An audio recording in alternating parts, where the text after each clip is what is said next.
Hello, everyone. Welcome back. So last week I was gone traveling for the Microsoft MVP Summit over in Redmond, Washington. It was an awesome time getting to see a whole bunch of MVPs and reconnecting with people I hadn't seen, and a lot of them since last year. Unfortunately, most of the information that comes out of MVP Summit is all NDA hush hush information. Um, but I can tell you this: there's a lot of cool stuff coming. So, with that said, there are a handful of things that I do get to share, which is kind of cool. So, first, while I was there, I spent a decent amount of time going through trying to connect with various PMs, other engineers, and MVPs. So, if you've been following my YouTube channel where I did some interviews with Mads Christensen and Mads Thorgensen, I've got a bunch of those now scheduled and lined up. So, I'm recording two of them next week. Hopefully a third one before I disappear on my next work trip. And so those ones will be coming out over the next several weeks. So I won't necessarily spoil who they're with. So if you want to follow them, sorry, wrong camera's inverted.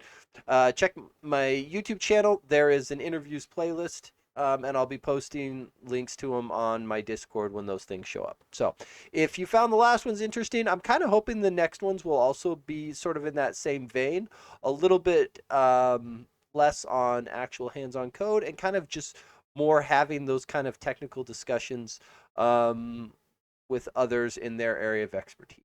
So, much as I'll say for now. There's cool ones coming. I promise. Okay. Let's go this direction. Ooh, that is bright. Gotta love the light screen. Oh, every website needs dark mode. Okay, so upcoming events. So next week, for anybody interested, the .NET user group, we've got the next several events posted. So April 7th, 5 p.m. Pacific, or it'll be hosted on Intellitek's YouTube if you want to catch the recording of it later. Ben is going to be going over MTP, so the Microsoft testing platform. So this is, you've some people, if you've been following my channel for a while, you've probably seen me use it quite a bit. It's my new default setting for where I want to go. T-Unit is currently my testing framework of choice if I'm in a full greenfield type setup. But Ben is going to be covering a lot of the new MTP related features in Net 10, how to get started with it, all of that kind of jazz. That's going to be a good one. The following one in May, because we do this on the first Tuesday of every month, we are going to be going over developer workflows.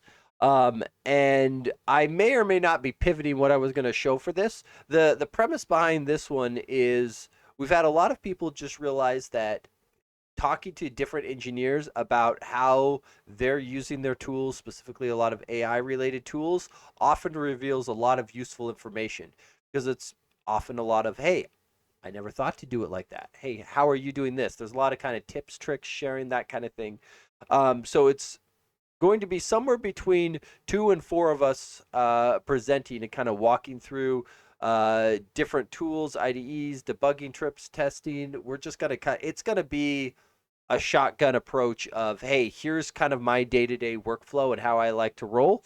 I'm going to cover some stuff that I like tonight, but like I've got there's so much I could talk about. And after MVP Summit, there's so much more I want to talk about, and I just there's not time. So it will be a great one.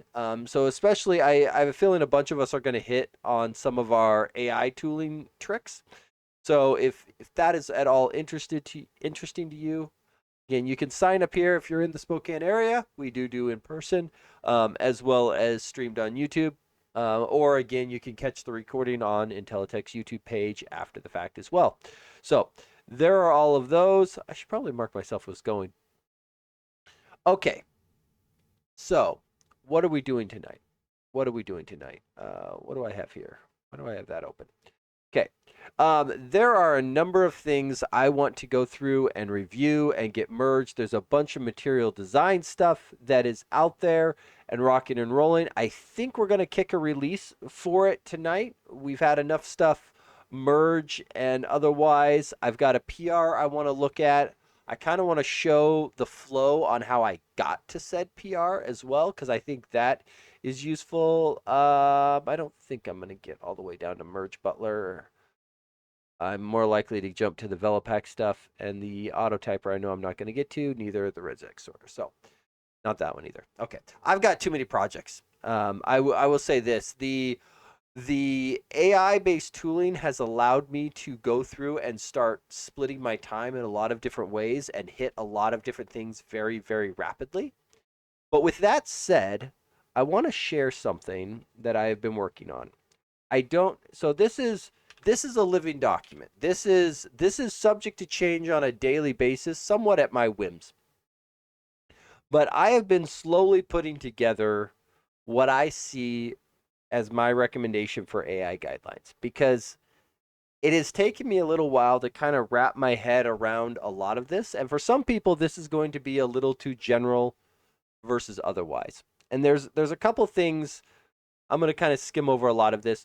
I want to highlight two kind of key things here, right? There's a big difference between building AI and using AI, right? So building AI, you are actually building an application that is taking advantage of it, right? You're referencing semantic kernel. You've got NuGet packages that are reaching out to OpenAI's API or otherwise, right? This is you're actually building an app that has AI features inside of it, right? This one I need a lot more thinking on. The short version right out the gate though is do check out Microsoft's responsible AI guidance because I do think that is a good start on what you should be thinking about if you are building an app that has AI based features, right? Like there is a lot there to consider. Everything from security, prompt injection type things, what type of data you're feeding in, privacy. There's a lot of stuff that goes into this. Like with a lot of building with AI, just because you can doesn't mean you should, right? So keep that in mind. Again, this one I need more thinking time on before I'm comfortable dumping what my thoughts are. I've got knee jerk reactions, but they're knee jerk reactions, not things. The more important one I think is right here. And this is probably one that I'm going to come back to a lot because it's sort of started spawned out of a bunch of conversations I've had with people and discussions around AI based tooling because this is clearly the hot topic. I think my last several streams usually somebody comes in and asks me, "Hey, what's your opinion on AI?" Right?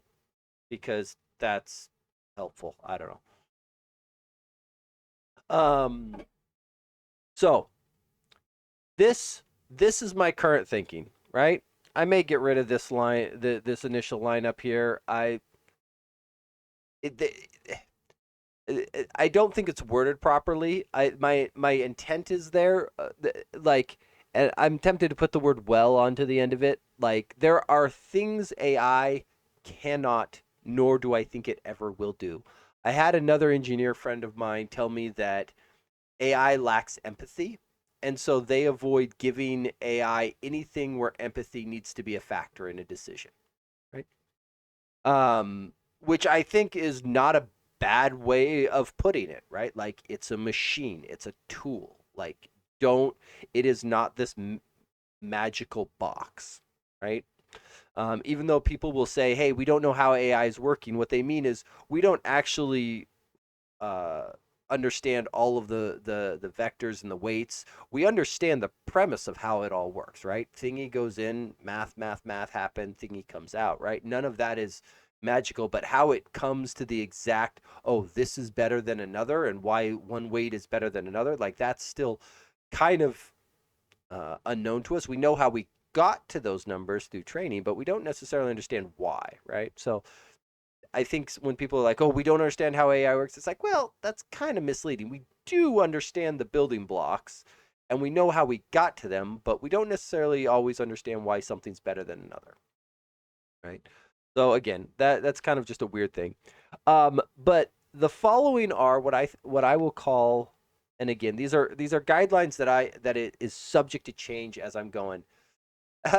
Izzy, Happy corporate sponsored chocolate holidays. What are we doing today? Oh, we are going to be bouncing all over the place, Izzy. We are going to go fast. But part of how we're going fast is I'm going to be abusing my Copilot liberally. Um, but I kind of wanted to set a tone for people of I don't want like I can start going fast with Copilot, but the point of this is learning. And so I want to be real clear on an expectation of how and what. So this is kind of laying out what I think good AI principles are for people using it, right? So, principle number 1, and I think this is the one that bites people a lot. Avoid AI if learning a desired outcome, right? So if learning is a desired outcome. Now, not to say, and I said avoid, not don't use, right? Because AI can be used as a learning aid, right? It is great for throwing questions in, getting answers out. You just need to be very careful to not tip into that realm of just pressing the easy button and letting it do it. Um, just use it to bounce ideas off of. Yeah, like if learning is a desired outcome, I would strongly advocate avoid AI usage as the first thing you reach for, right? It's I've seen it's turned into a crutch for so many people that if learning is a thing that you want it to do, don't jump there first, right? Um, but if learning is not a desired outcome, like I was doing a task earlier today where I was editing some Terraform code. And I had to basically make a very similar change across multiple modules. I made the change in one module and then fed it into my Copilot and said, hey, I need this same change across these other modules. Go, right? Like it wasn't just like a simple change, like there was a semantic thing, but it just ripped through and did it all. Did I need to learn anything there? No, I just needed the change done across all the modules. Like, go do it, right? It was a fancy refactoring for me. And so in those cases, like I wasn't trying to learn anything. I just needed it done. So there's those types of cases where if somebody was actually learning Terraform and trying to learn how variables and modules interacted, I might say don't do that, right? Same interaction, but in one case, learning's a desired outcome, in the other case, it's not. So rule 1, I would say, is avoid AI or be very judicious about it when learning's desired. The other big one that I see get violated all the time: do not submit code for a peer review that you have not reviewed yourself, right? The um, peer review, and I use the term peer review um, because I was having some chats with some people and I realized pull request wasn't necessarily a universal way that this stuff goes. Sometimes people do like in-person show and tell type things rather than pull requests, but it's the same problem, right? Is don't have others review the code that you haven't put forward or you haven't spent the time to actually review yourself, right? One of my new pet peeves is when I ask somebody a question about some code and they go, oh, that's just what the AI did. It's like, okay. And like that's not an acceptable answer. So it's one of those. I still firmly hold to the idea that in a peer review, the reviewer basically gets to win ties. And so it is usually if the reviewer has a question of why don't you do it this way, it's the author's responsibility to either justify their position or make the reviewer's change, right? It's effectively respect the reviewer's time. And I don't think that it matters whether the author or the reviewer, one's senior, one's junior. I don't think that matters. Sometimes I have to swallow my pride and just accept that, and remember that that's my own personal rule. But that's kind of usually the way I go. Is that's where the things or the ties get broken, uh, or get it to find a thing on the internet. Yeah, dear Skynet, pretty please find me the URL and part number for the mouse or digital key. Yeah. I mean, and honestly, those are the types of things where I think AI can be real. Like, it is an incredibly powerful tool. And I think there's going to be a part where I think people are trying to figure out how to use it well. And just because the speed of everything coming on, people haven't spent that time kind of thinking through and doing it. Um, the other thing, and again, this is almost a list of pet peeves that I have. Correct and works are not synonyms. Like this one always gets me every time. And even long before AI, I had a running joke with a colleague that I hated the phrase "it works" um, as justification for why a change should be made. Like it works and it's right are not the same thing. Like did this. I don't. For some reason, that makes perfect sense in my head, but I've realized after talking to a bunch of people that's not true for a large percentage of people.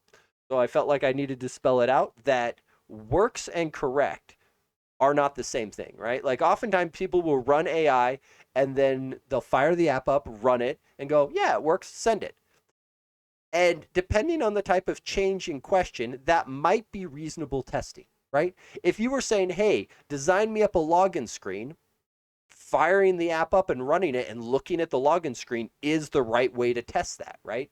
If you said, implement the login screen, well, firing up and running it isn't going to tell you that it's correct, right? At best, you can test successful login and maybe a couple failure cases, but you can't realistically know that it's implemented a good secure login page unless you actually go through the code that it generated, right? So this is one of those where works and correct, depending on what the thing is, right? Firing it up and running it might be the reasonable validation, but there needs to be a level of validation that goes into any amount of work that gets done, right? And the question should be how to validate it, right? Like in the test-driven development style, the question is always how do I test this, right? I think in like AI-based tools, that question hasn't really changed.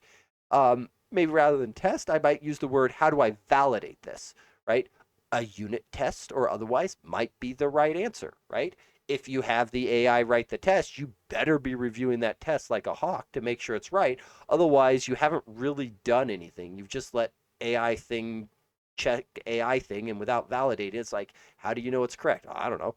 Well, you haven't done your job, right? So next, and this is the one that I think has brought me full circle on a lot of stuff.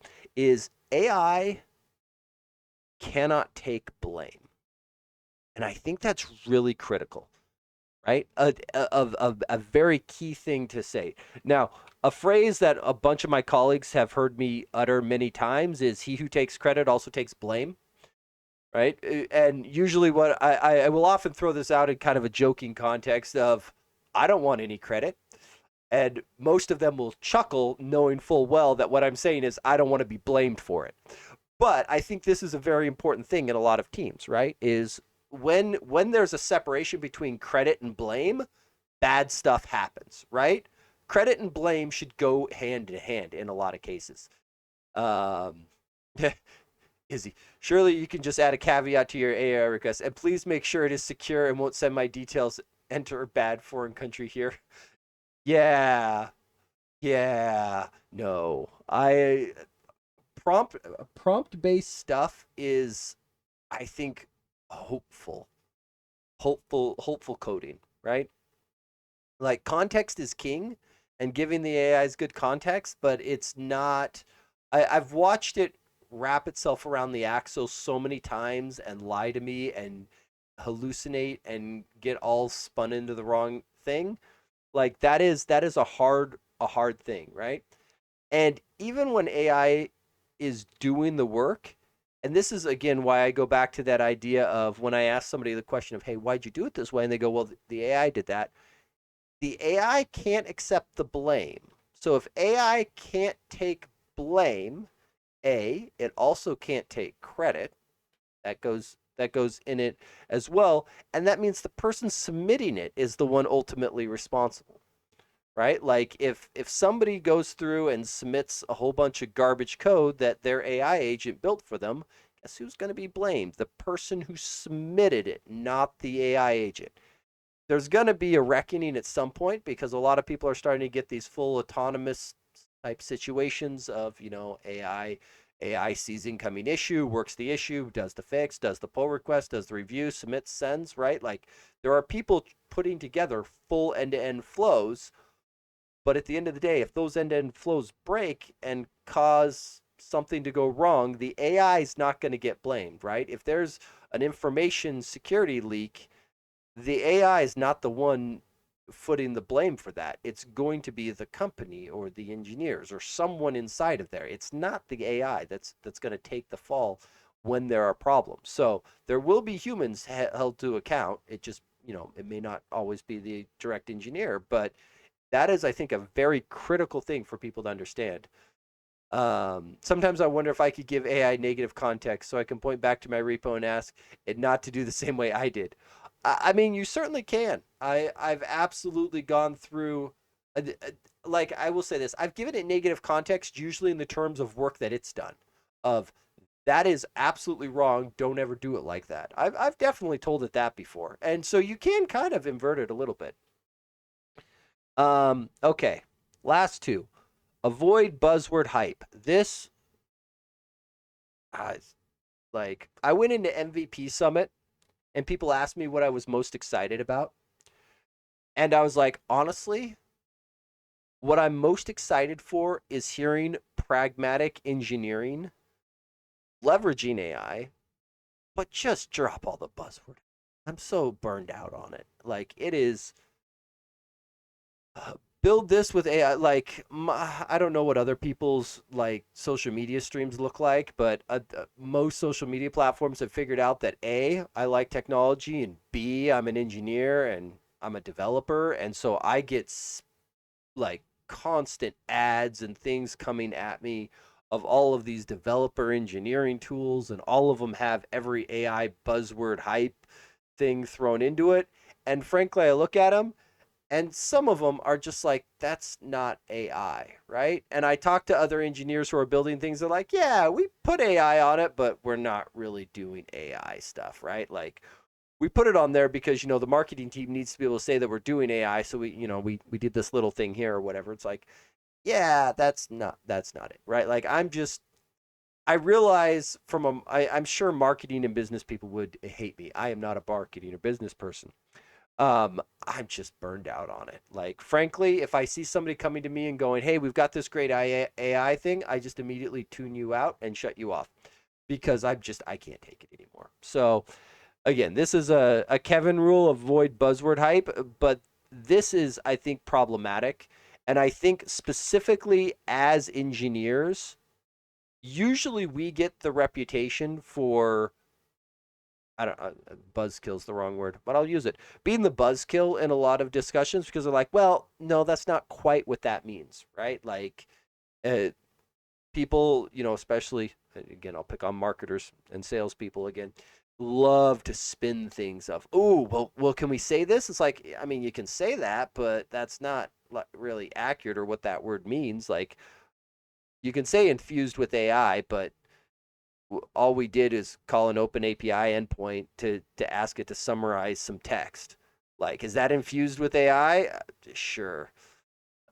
I mean, you made an API call. Congratulations. You sent some text in, you got some text out. That's not really an engineering hurdle, right? Calling an API, feeding it some text, and taking the text that it responds with and putting it somewhere in your app, I don't really count that as infused with AI. That's not usually that intelligent, right? Like, I'm proud of you, but no, like, that doesn't sound like engineering, right? You don't want my fancy new tool that uses AI to answer yes, no questions. It's only $1,000 a month, doubling every 30 nanoseconds with a nice 1 to 2 deal.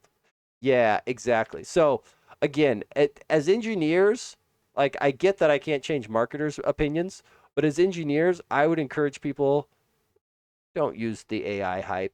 Like, even on like LinkedIn, I see so many things with AI hype just littered on them, and I just mute them because I can't take it anymore. My sanity has gone down. I love seeing people who come up with pragmatic solutions for AI, and we're going to look at one here in a moment. Those are very interesting to me. Like, that is very interesting to me. But I want to see pragmatic engineering of, hey, we've got this fancy new tool. Here's how we can leverage it to do insert thing here, right? To solve problem X, right? I feel like right now everybody's got AI and it's the golden hammer problem and everything's a nail. And darn it, we are going to hammer in everything we can because everything's a bloody nail, and we have to say that we hit it with the golden hammer. Last comment. Velocity does not equal productivity. I think this one is the one that has been going around and around a lot. I'm going to tout get Kraken Insights, right? So I'm going to grab this real quick. So for anybody looking to do this, I would encourage you to check out Kraken. They are a lot of places right now are just surfacing numbers. They're getting metrics, how many completions are done, how many users, how many models, how many requests, how many tokens, right? They're just spewing numbers back at you and drawing pretty graphs, right? That's not that helpful, right? That is velocity, right? Velocity and productivity are not always the same thing, right? It's like, yeah, our developers opened 5 times as many pull requests. I think I opened 6 times more pull requests today than I did in the prior 2 weeks. Like, I was cruising today, partly because I had no meetings and I was able to code, and it was awesome. And I had a hoot today. It was wonderful. And I was just kicking right along. This problem came up, knock this bug down, find this one, track this. Like, I felt like I was cruising. It was weird because I've been sick after coming back from MVP Summit. I was out horizontal for like 5 days. It was horrible. But I bounced back, going great. I was like, this is awesome. But I think people get very confused with this idea that, oh, we're opening more pull requests. That means we're more productive. I firmly believe that is not true, right? If you end up having to rework stuff, it doesn't matter. Like, if you did the wrong thing, it doesn't matter how fast you do the wrong things, right? So I'm wary of people who post just like straight number counts. It means we are making more bugs. Yeah, like, honestly, I have a colleague of mine. We always joke that his job in life is to delete my code because at 2 separate companies now, he has gotten his over under on GitHub to where he's deleted more lines of code than he's added. Which now, admittedly, in both cases, it's because he got to be the person doing a big refactor that torched a bunch of code. So, like, those are misleading numbers. But we joke because it's like, yeah, his over-under is literally negative. My over-under is generally very positive. He deletes my code, right? I introduce the bug, he removes it. Because it's much harder for there to be a bug where there's no code, right? Bugs usually show up where there's code. I mean, sometimes the absence of doing something can certainly cause a bug too, but more often than not, it's because of the code that's there.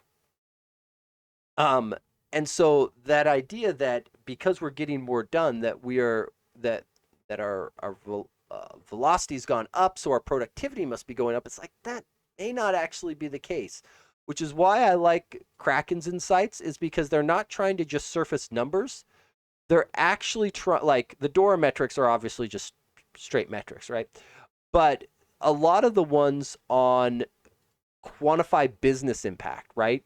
They're trying to actually take those numbers and give back meaningful data with it so that you can understand, oh, we're going faster. This is what's going on, right? This, I think, is a much more interesting thing to note.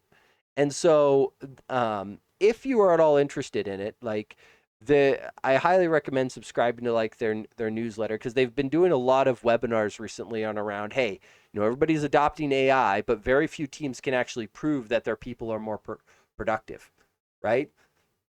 Sometimes even just looking at the velocity numbers, they don't reflect it, right? And some of it's just people don't know how to use the tools.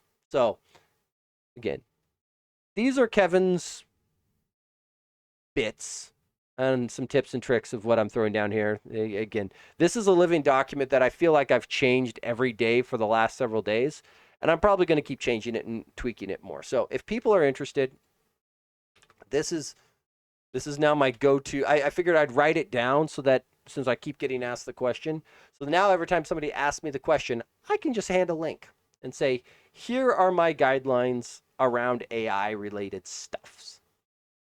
Right? This is my area of where my current thinking lives. And it will probably evolve and change over time, as everything should. So there is all of that. I wanted to grab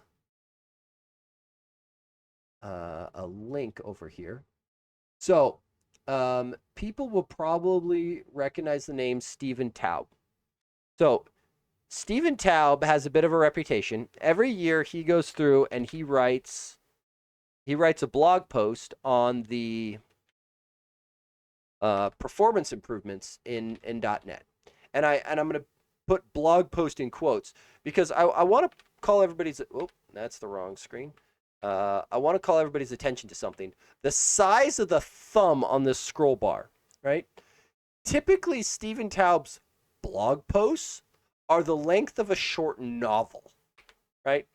He does not know how to write a blog post, right? Everything every marketer will tell you about what a good blog post is, yeah, out the window. Stephen Taub usually goes deep and thorough, and they are awesome, right?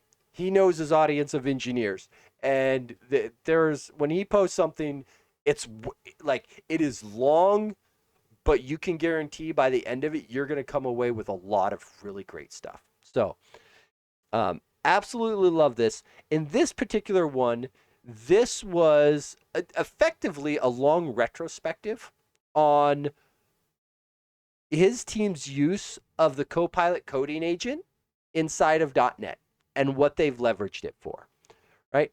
And I will not spoil it. Like there are you can just see the list of all of the stuff in here, right? Of everything. And again, I think this is very worthwhile people's time to go through and read because I very much appreciate this because this is a much more pragmatic approach to leveraging, in this case specifically the Copilot coding agent.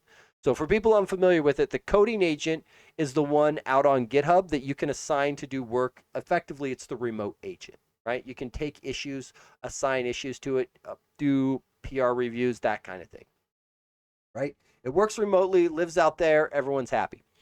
But it's the key thing is it runs remote out on GitHub. It's not one that's running on your machine, which is it can do a lot of cool stuff, right? Most people know it for taking issues, assigning issues to it, and you're off to the races. But you can get at it by starting a chat, and he even has some examples in here where he doesn't assign issues. He starts with chat, does some interaction, and then says, okay, go do the work for me. A couple key things, and I think he calls them out at the very end down here. One takeaway is this guy here, right? So 10 months, 878 PRs, and I think actually, let me go back to the top because I think the numbers at a glance, right? This kind of shows the breakdown of how things went, right? We've got our mere humans right here, right? Microsoft people and then external people, which it's kind of nice that they do separate this because we are talking about the .NET runtime repo. Like this is a repo that is held to a fairly high standard because it's the foundation under which .NET runs, right? So it's not your trivial thing, right? It is not built to be as open source community contribution friendly because it has that higher bar of excellence that it has to maintain. Right, but we can see humans ended up doing 73%, with 50% of them being Microsoft related folks, and all of the success rates up here. But the important part here is there's your coding agent, and these are bots like Dependabot, right? And Dependabot has a fairly high success rate of getting something in. Most of the time, because like when a Dependabot one comes in, if people have looked at my repositories, I often even have auto merge set for Dependabot because it's revving my packages for me outside of, say, the Axios vulnerability earlier this week. If you haven't seen that one, go look it up. NPM Axios, mildly terrifying. Um, Aside from those types of things that occasionally creep in with supply chain attacks, in general, you want to be revving your dependencies.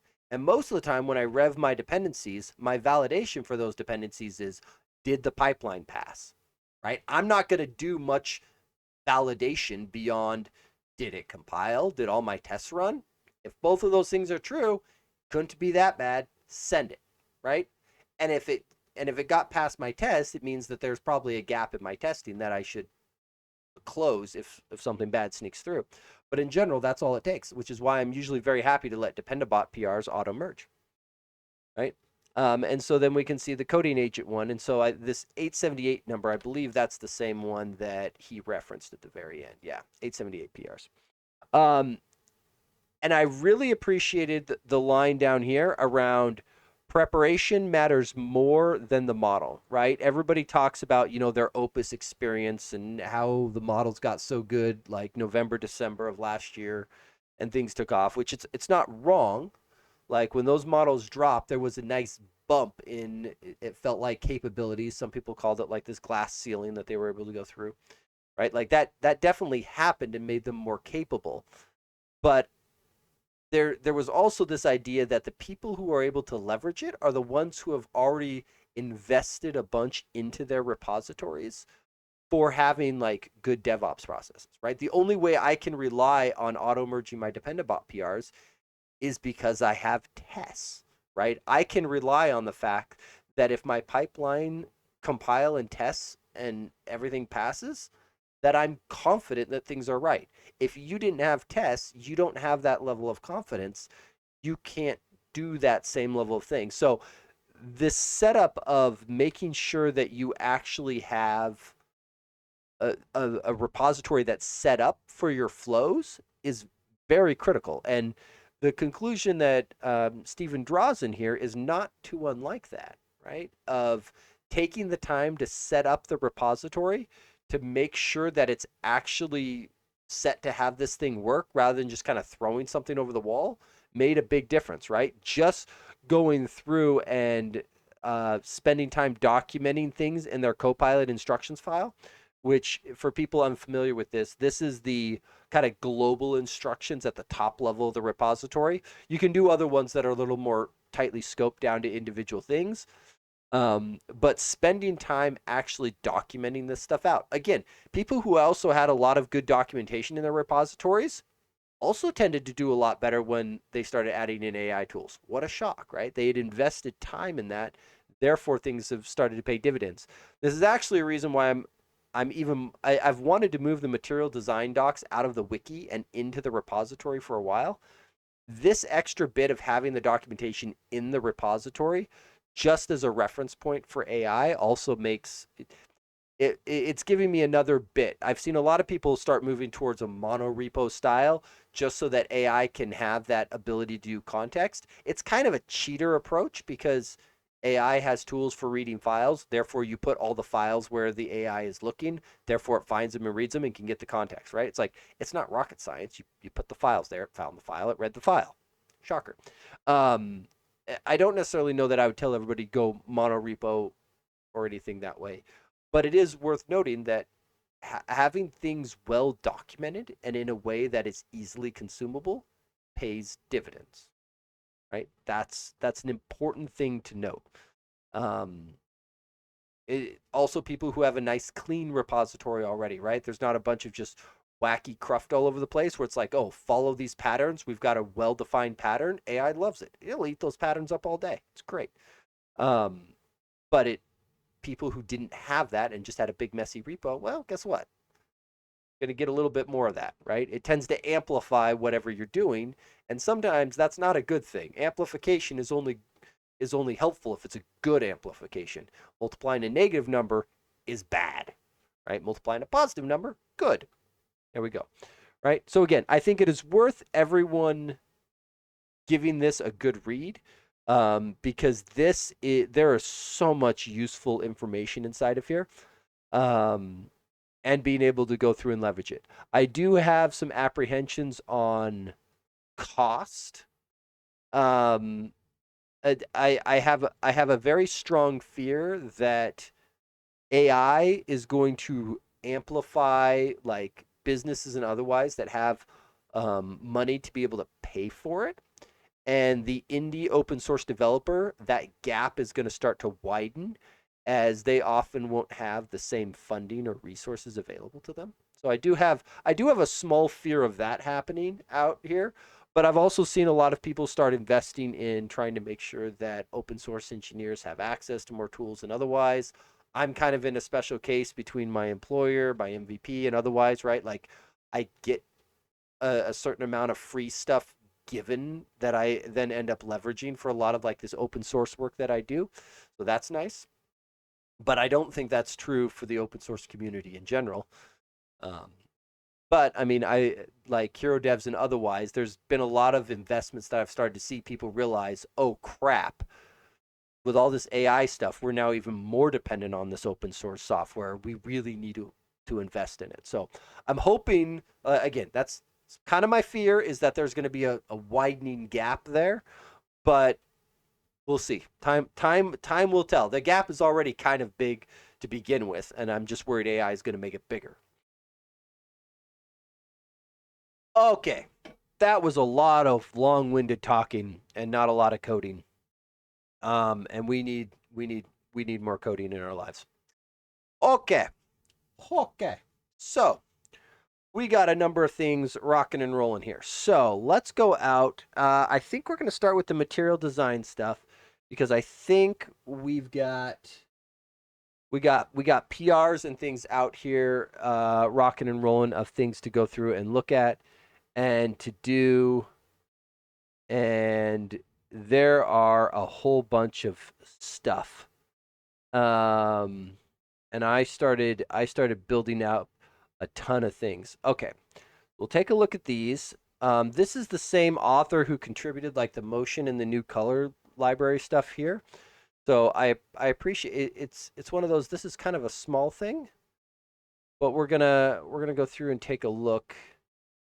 Let me gotta move stuff around here real quick. So let's collapse this. Man, I got 61 local repository.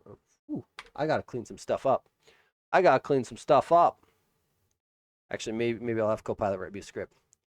Let's see. Sometimes a big company will not even consider software tools unless they have an expensive price tag because it must be better. Yeah. No, I completely agree that like there is as we've been pricing Velopack, we've actually had some people tell us you're pricing it too cheap. Nobody's going to think it's valuable because you're not charging enough. And there is a it depends a little on the target audience, but yeah, there is absolutely that mindset that goes along with things that sometimes you sell better by just increasing the price, which feels wrong, frankly. Like it absolutely feels wrong. But I do think some companies work around that by charging a bunch for like enterprise support because then they can have that bigger price tag to appeal to the big companies and they can feel like, oh, we're paying this bigger price tag for enterprise support. Therefore, we're getting the highest quality, blah, blah, blah. Yeah, sure, fine. It's the same crap, right? Like, I think some people get away doing that kind of thing. But yeah. Let's see. So we were going to do here, and I want to add remote and checkout. Just add a slider to the checkout page. Just don't tell them the only change is cost. Let's see. Oh, this is a master branch. Oh, that's interesting. Okay. Let's jump in. I kind of just want to look real quick.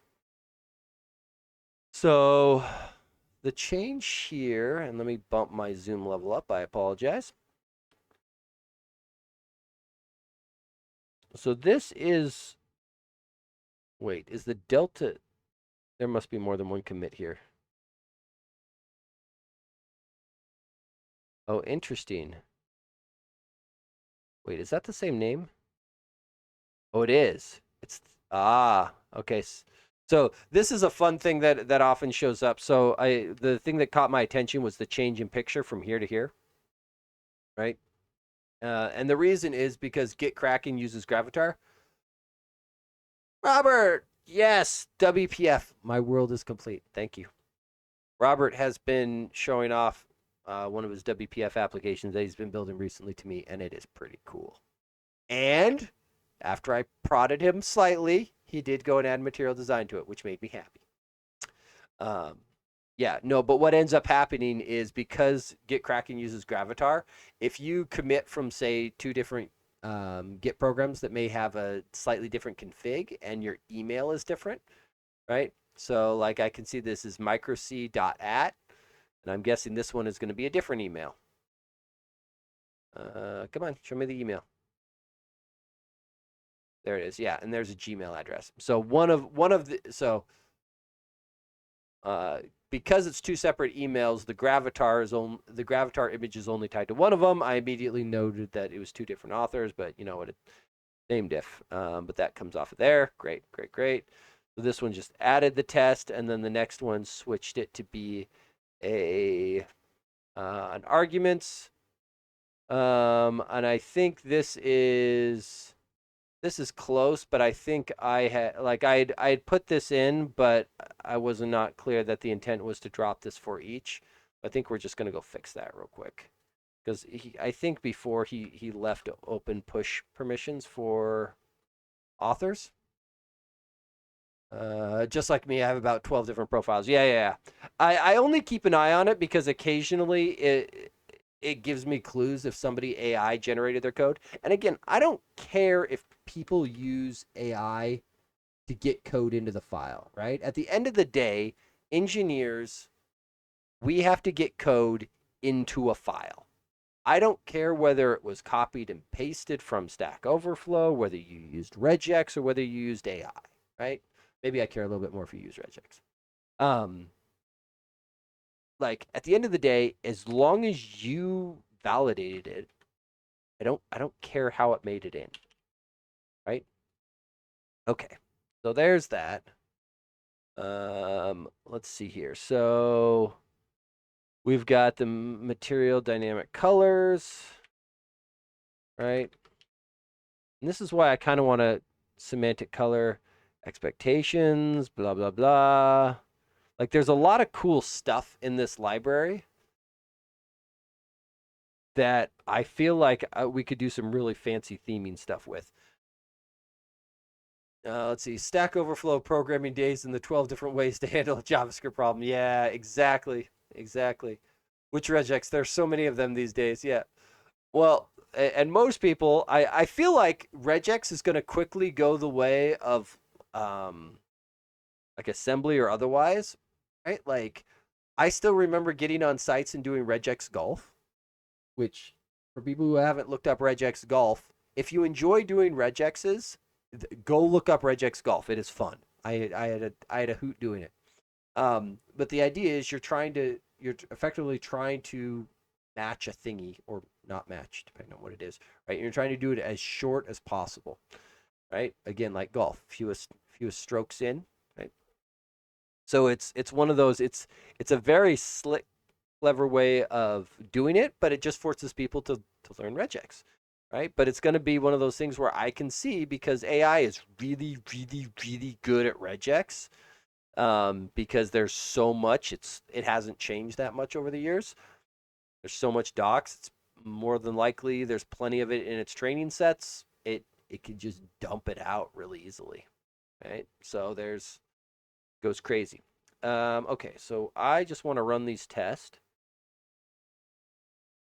Oh, and this is looking for a global.json. Wait, do I have what's my hang on, view all files. Hang on, I just got to look at what my is this just because he's got an old global.json? Yeah, so he just has an old global.json. So I'm going to work around it by copying in the because I don't want to go install net9 if I don't have to. I'm just going to copy in the new global.json because his base commit was just older than when we rev this global.json, which is fine. And then we will, this guy should build And then we'll get this guy rocking and rolling, and then we'll merge this in.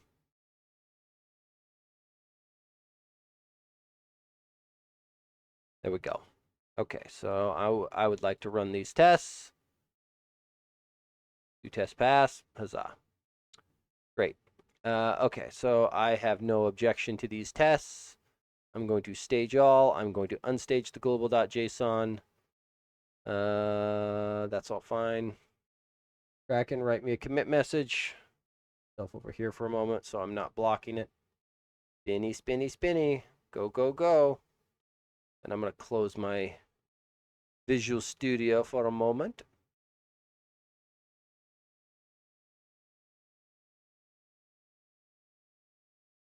Okay, so this one here, I need to make sure I'm set to the right upstream. Set upstream. Yeah, so I'm not pointed at the right place. So I want to be pointed here. Now I push. There we go. Okay. So now we go here. Now we go here. And now I think we can just enable auto merge squash, enable auto merge squash, and we'll slap it in the milestone, call it a day. Bippity boppity booyah. We're off to the races. Right? Okay. Now I want to go through. We're going to skip mine and we'll go look at Corvin's. And there was some chatter on it.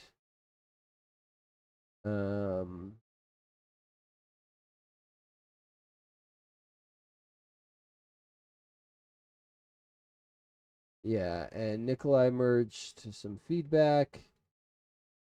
And there was a bunch of discussion around this particular one. Let me look. I saw Nikolai and Corvin's discussing it, and I honestly did not. I was busy, and I did not pay too close of attention. Let's see. When using dialog host with the embedded dialog host, okay. When the dialog is open, the user can press tab and keyboard focus move to focusable controls behind the dialog. This allows interacting with the background UI while the dialog is open. Interesting.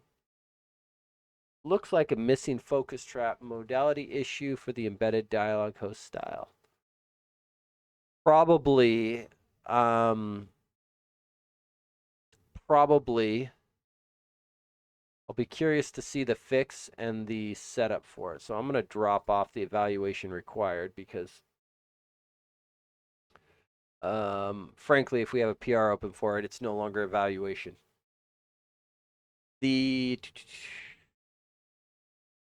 I'm just trying to think through why this would be tied to the embedded one, and my knee-jerk reaction says that it's because the default dialog host spawns a pop-up.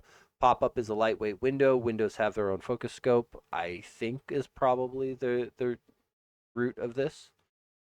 Should be trapped inside the dialog.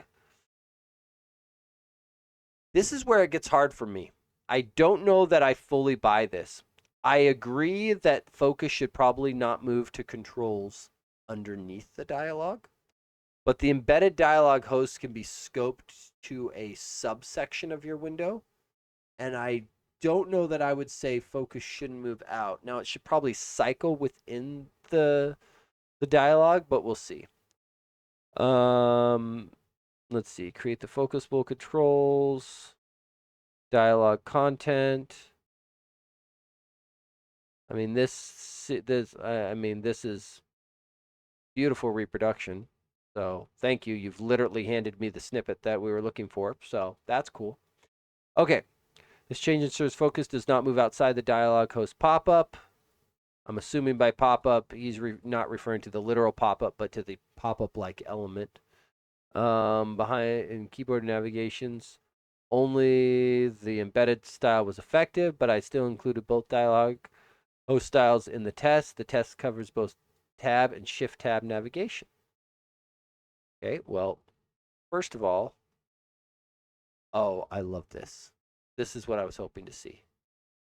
Navigation style cycle.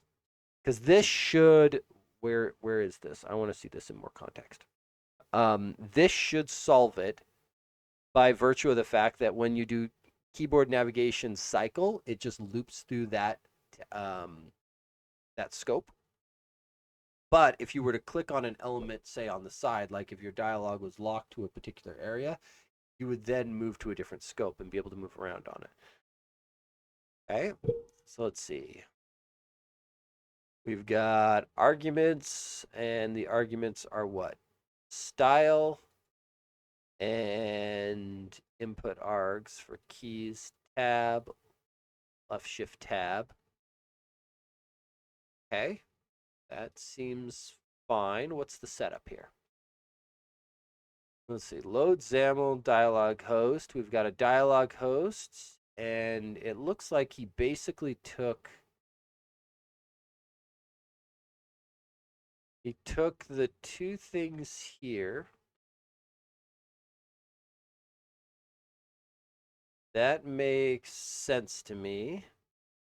So we're spinning a dialog. It's got a button that's going to open the dialog itself. There's a text box back there just as something to accept focus, though the button would probably also suffice.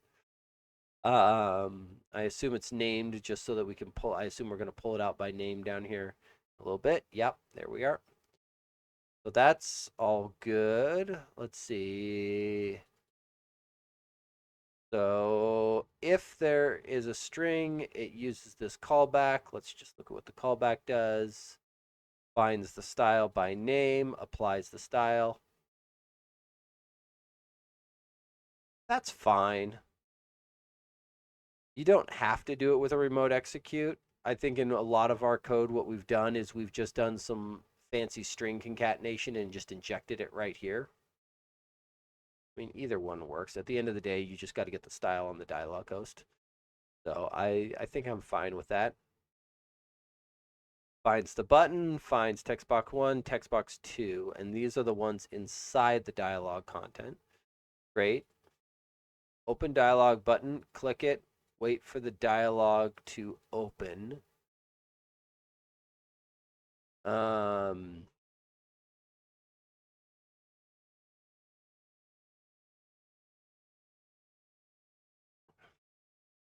I have been contemplating going through and putting on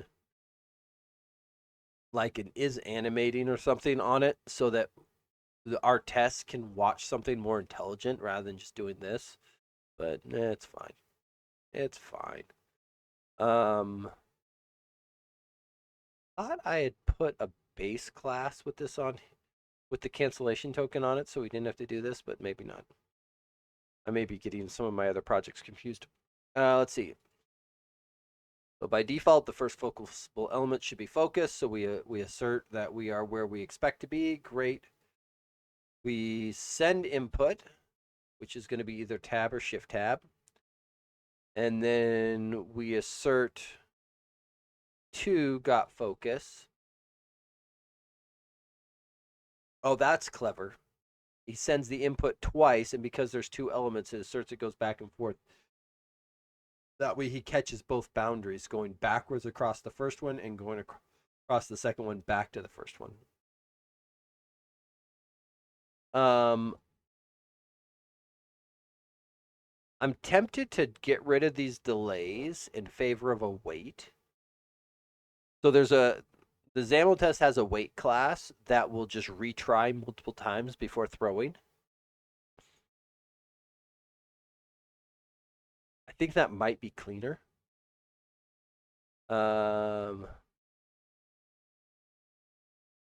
Let's see. Have you ever considered creating some gherkin hooks so you could write some spec flow testing for MDIX? Yes. Well, I've considered being able to do similar things. It was actually interesting. The XAML test stuff, I had a great discussion with the Uno guys at the MVP Summit on, because they are trying to figure out how to do UI-based testing for their stuff, and apparently they came across my XAML test library, and so we had a really good discussion on it. Obviously, mine is WPF specific; it's not built for them, but like we were just swapping information, and so I think maybe in knowledge or spirit there will be link, and then recorder success. I think, didn't we axe the need for that? Okay, I want to check this out. Corvin's fix 407. I think, let's go back here. It was near the top here. Yes. Let's see. Scrap this. Let's check out this PR real quick because I think.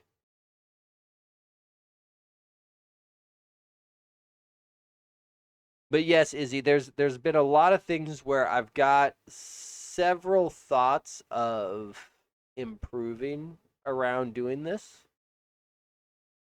That's part of why I started on that MCP server for XAML test because I think I could get a very nice agentic flow on here, and we'll get to that on the PR that I skipped over. That's mine. That's kind of showing off something I did with Copilot. It's not obvious from looking at the PR, but that's what's there. I already forgot the file name. Dialog host test. Dialog host. Sorry, you can't see. For whatever reason, the navigate button really, really, really wants to be on the other screen. Control host. Why did I put this here? Huh. I apparently wrote it. That's interesting. Okay, so we are line number 518. E518. I am in the wrong place. UI test to BPF. That's not. Yeah, I'm in the wrong project. Okay, that's why. Dialog host test. Now I thought with my T unit stuff, did that not make it through?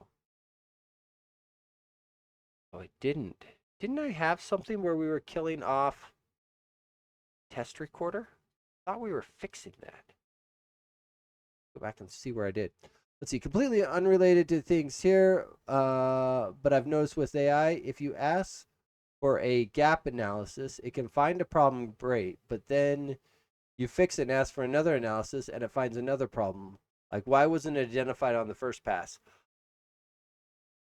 Good question. Most of the time when I see AI stop early, AI is like your average engineer. It's incredibly lazy.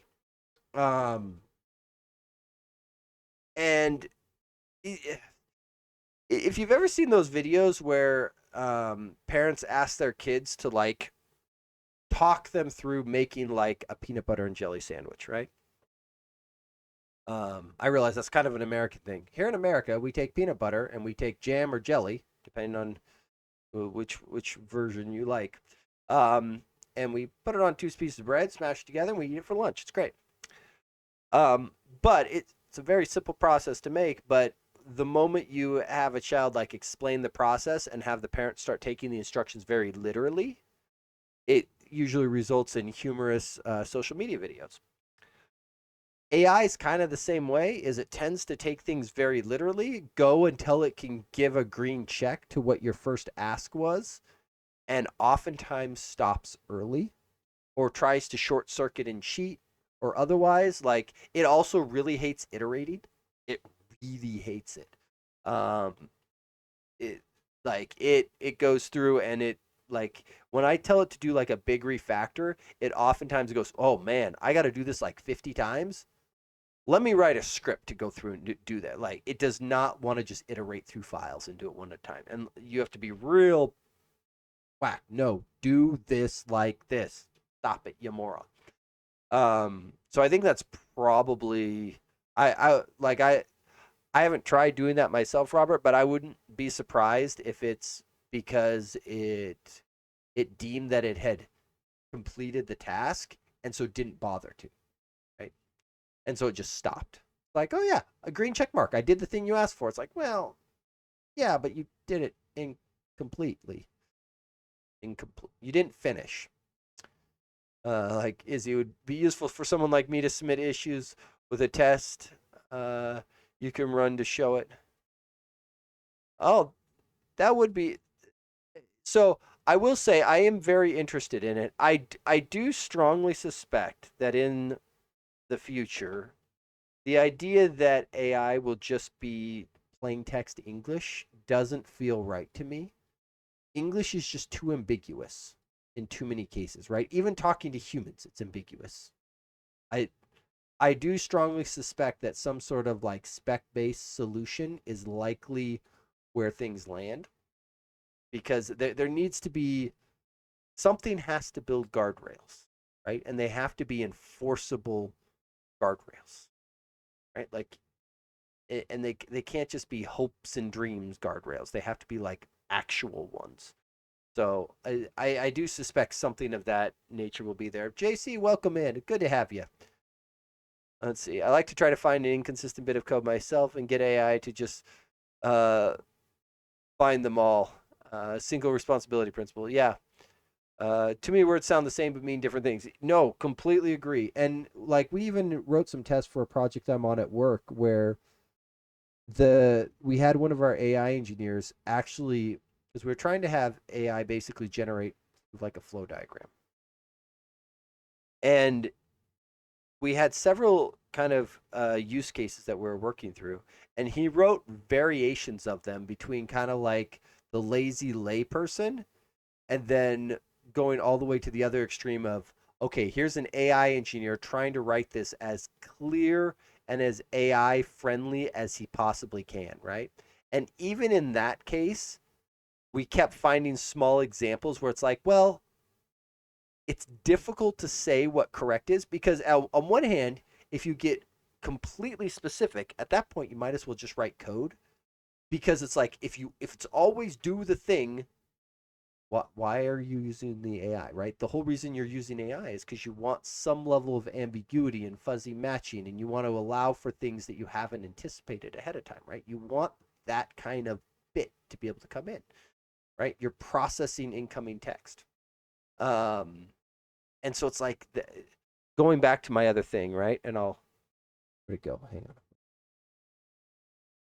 Got it. So for people who were not here earlier, go back and catch the recording. Kevin's AI guidelines. But one of the things that I'll point out here, right, is one of my last ones. Don't rely on AI when static analysis will do it, right? Like if what you are doing is hyper specific and is static, like what AI is not the right tool. Stop it, right? You do not use AI to say, hey, does this code compile?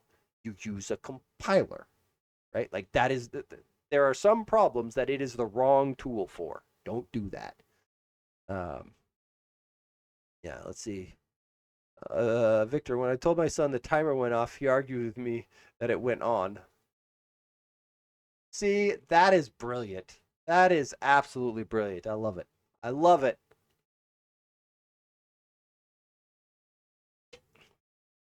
Yeah, you are 100% correct on static things. Yeah.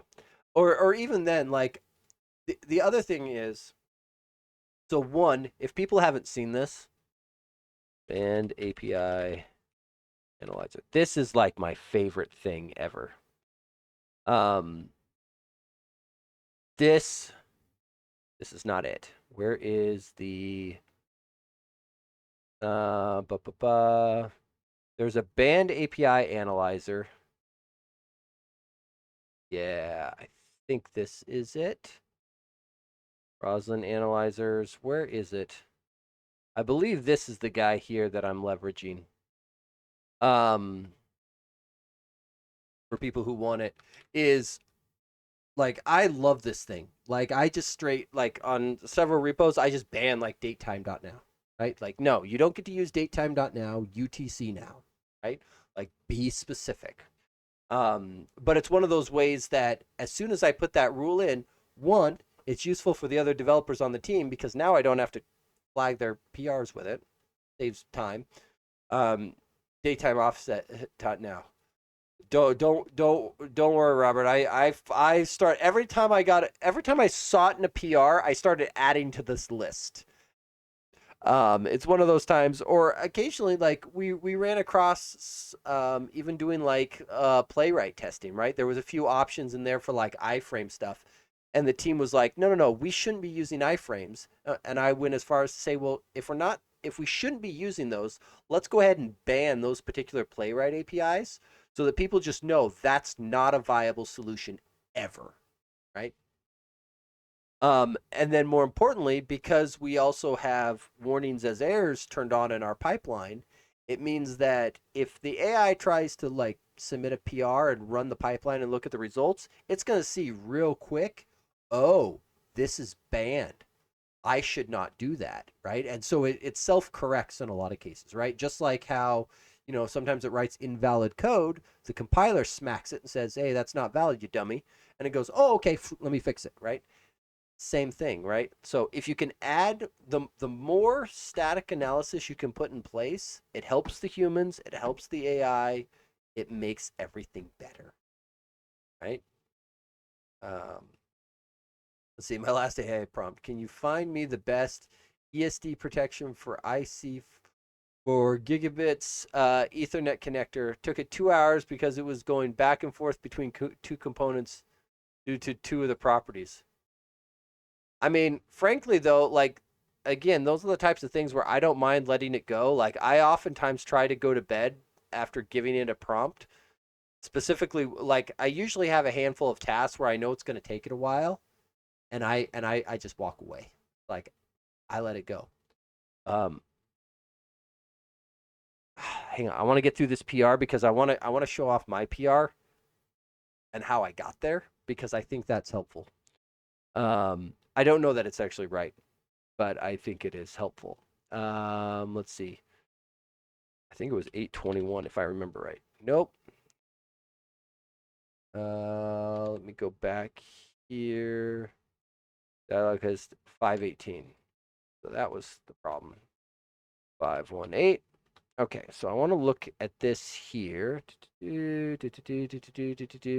So I think what I'm going to propose here is rather than doing these ones, right? I think what we're going to do is await wait for, right? And then this guy here is going to be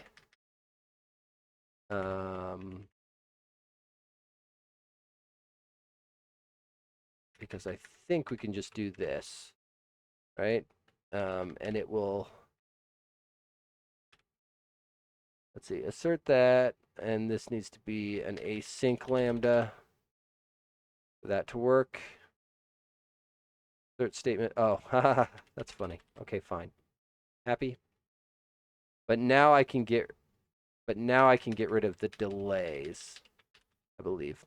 Because if we, by doing the wait fors, the default behavior on these, I believe waits for like up to 3 seconds. Because what is the default retry? The default retry is 5 times 2 seconds. So let me just check real quick on Corvin's PR because I think that was longer than the delays he had in. Yeah, 400 milliseconds and 100 milliseconds. So that will potentially wait longer to fail, but can succeed faster. And I think is slightly more resilient. So we're gonna just change these out. So wait for, because I think this is probably in general, it's better to use something like this because you can never know exactly the proper amount of time to wait because so many things can go wrong between point A and point B. Let's see. The only problem is it prompted me to allow to send requests to websites and then again to be allowed to read the responses. Yes. So, okay, you keep wanting to jump ahead, Izzy, but fine. Go through and show it. So, I have recently decided that the Copilot CLI is the best thing since sliced bread. So, so you can get access to GitHub Copilot in a variety of ways. This one here, this one's gold. I am in love with this. I have found 2 things about it that I do not like. But the things that I don't like about it are quickly going away, right? There's your Winget install if you want it. 2 things about it that I don't like. Thing number 1, comparing it to like Copilot inside of VS Code or similar, right? Inside of VS Code, because it's a GUI, you have drag drop behavior.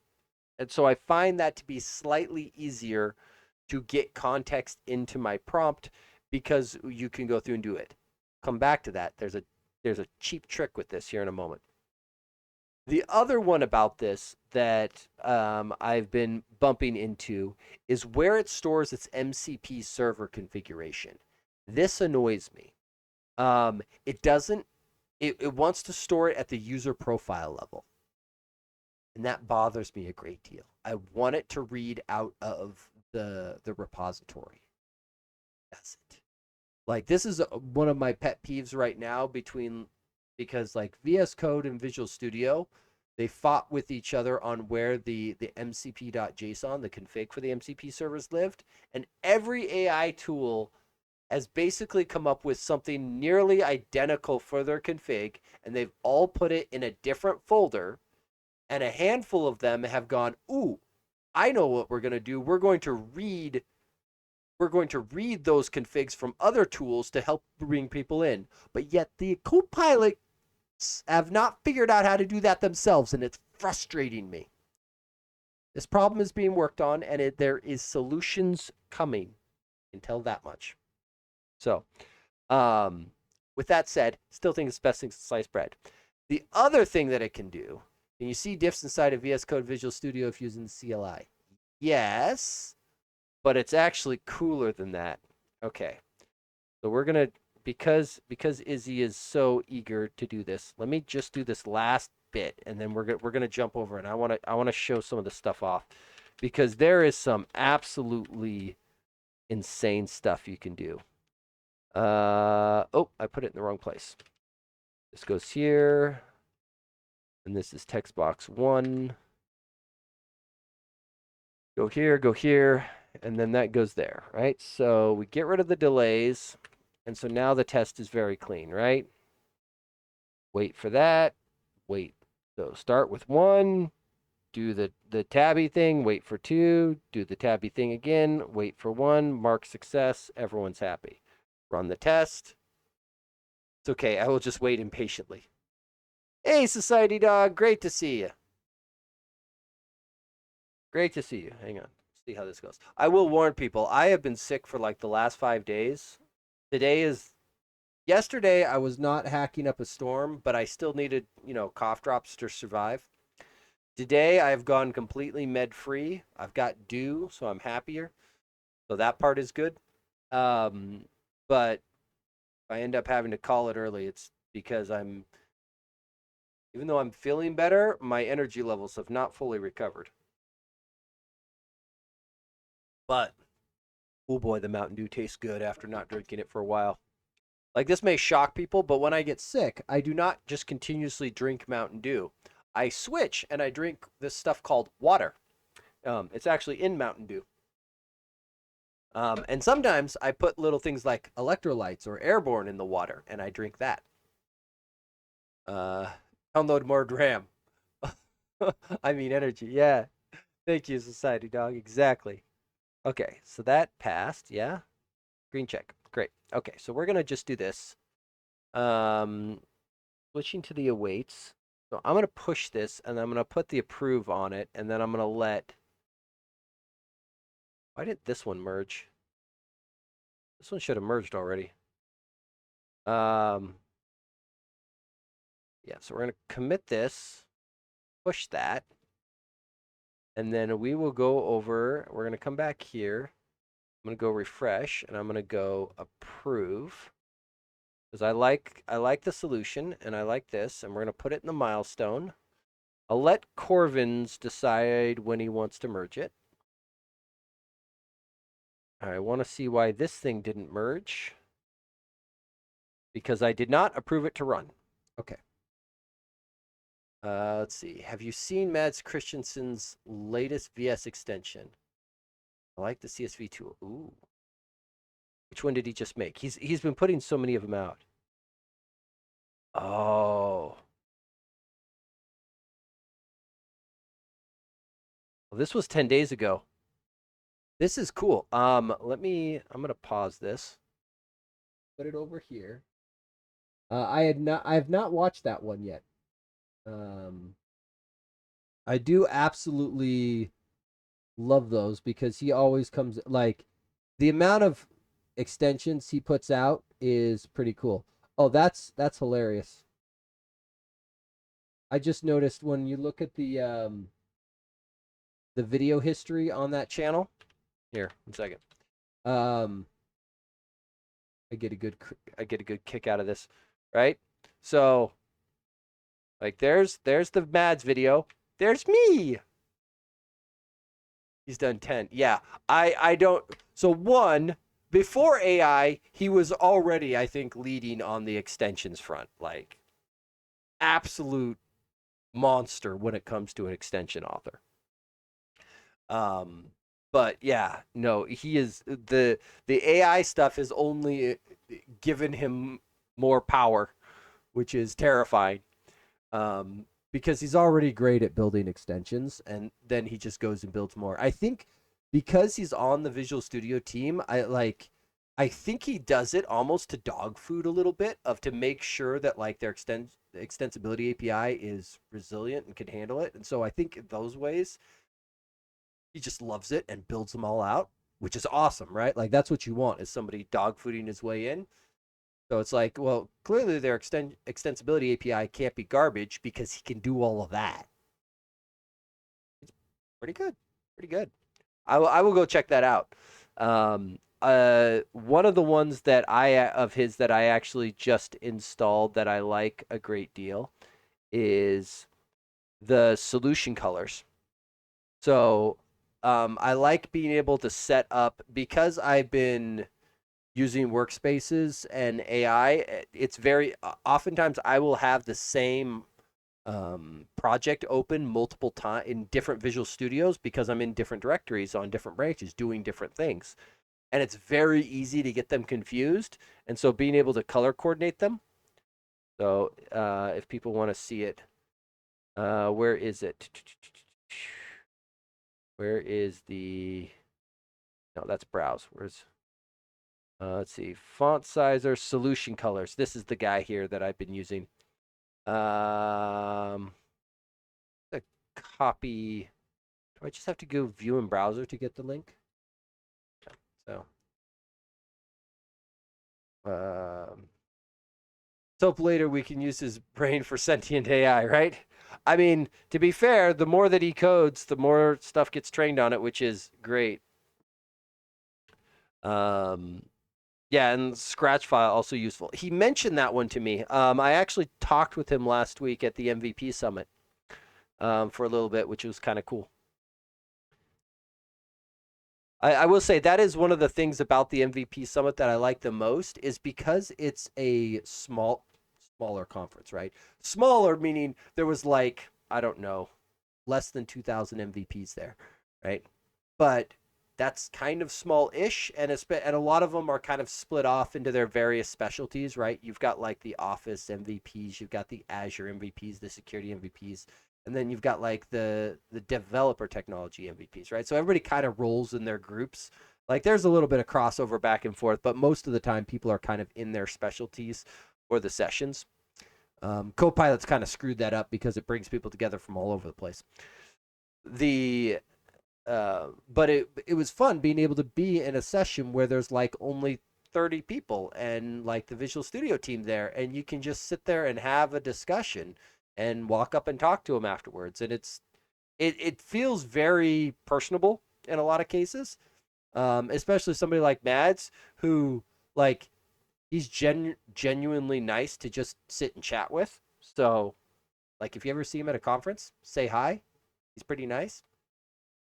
Um, okay, so there's that PR. Corvin's done. Huzzah! Right? Did I put the approve on it? I think I did. Dialog hosts or requests. Oh, I should have put a comment on that. I didn't put a comment. Submit review. We'll do this. Looks good to me. Merge Whenever you are ready, did switch the test to use a wait rather than a delay. And that's one of those things that I think I could probably capture in a Copilot skill and have it clean up. So that'll be cool.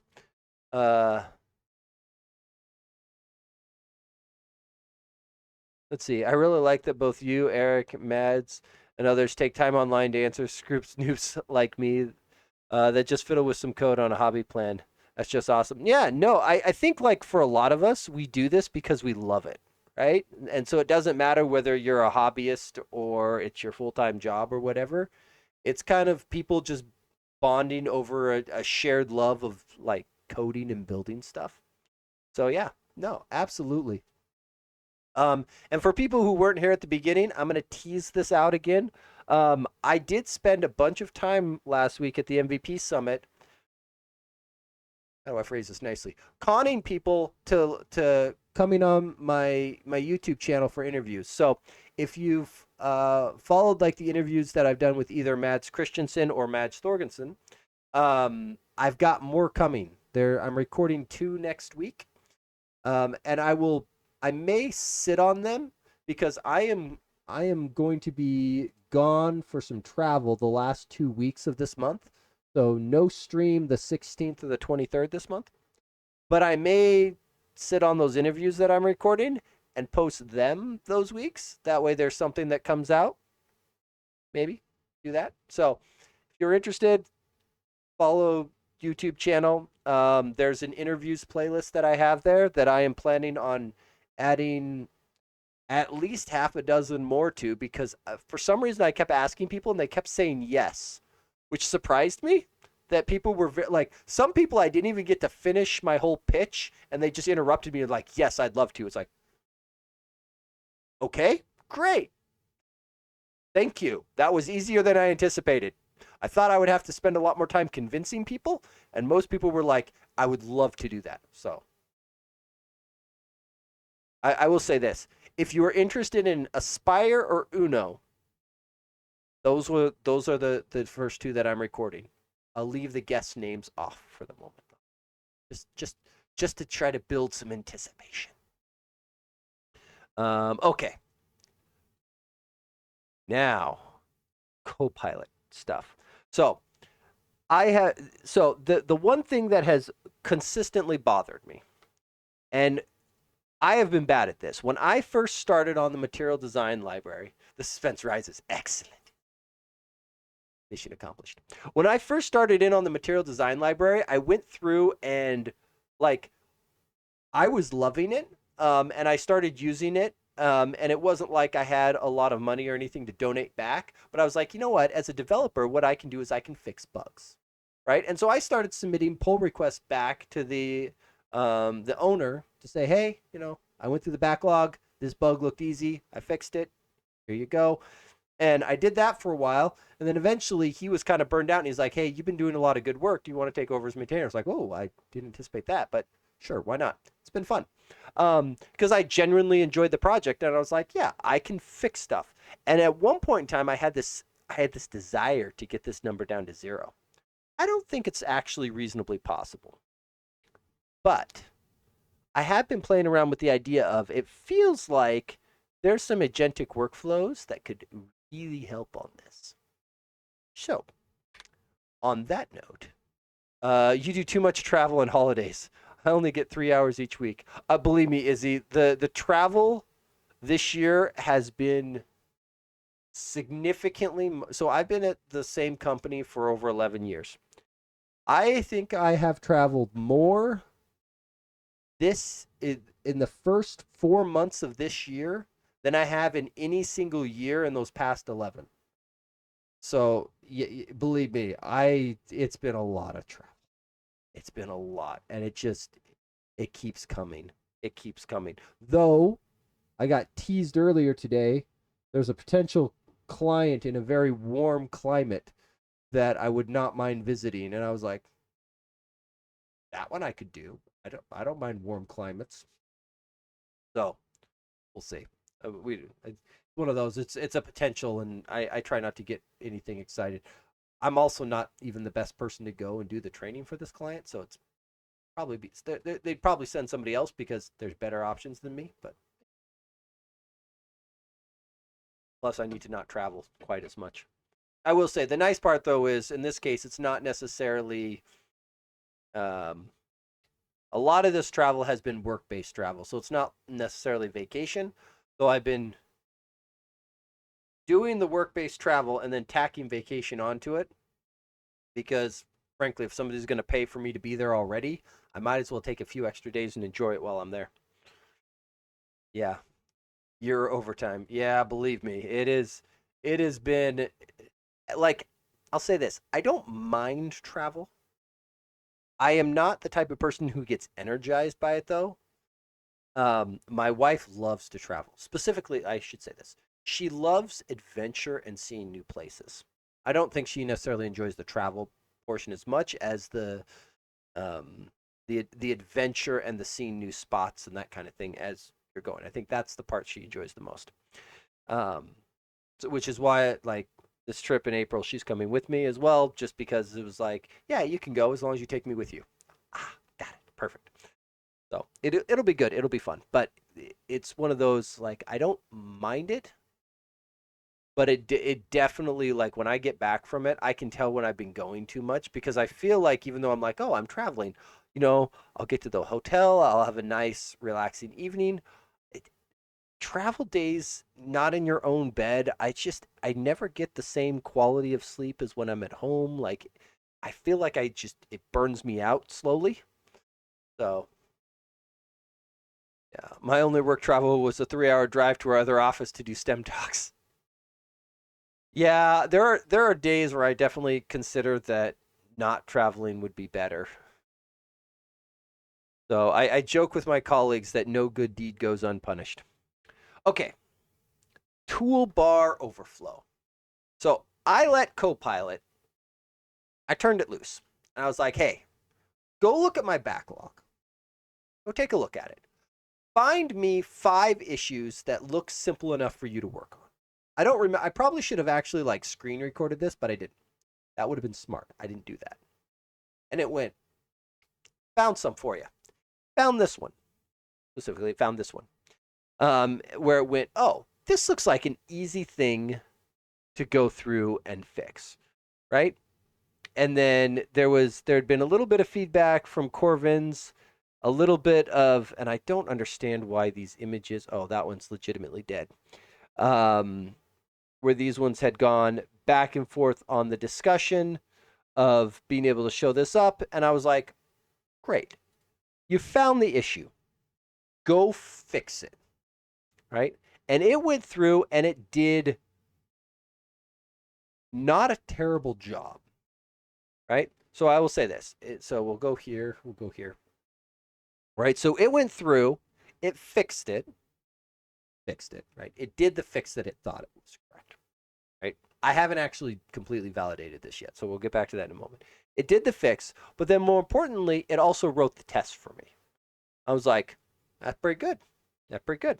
Right. Like it wrote a test. It didn't write the test perfectly the way I want it, right? Like I would have used the triple quotes here so that we don't have this string shoved all the way to the left side of the file. Like there's little things like that, but it's like that's not bad. It's not bad. Um, they had fun and wanted to have more messages to decode. I completely believe that, Izzy.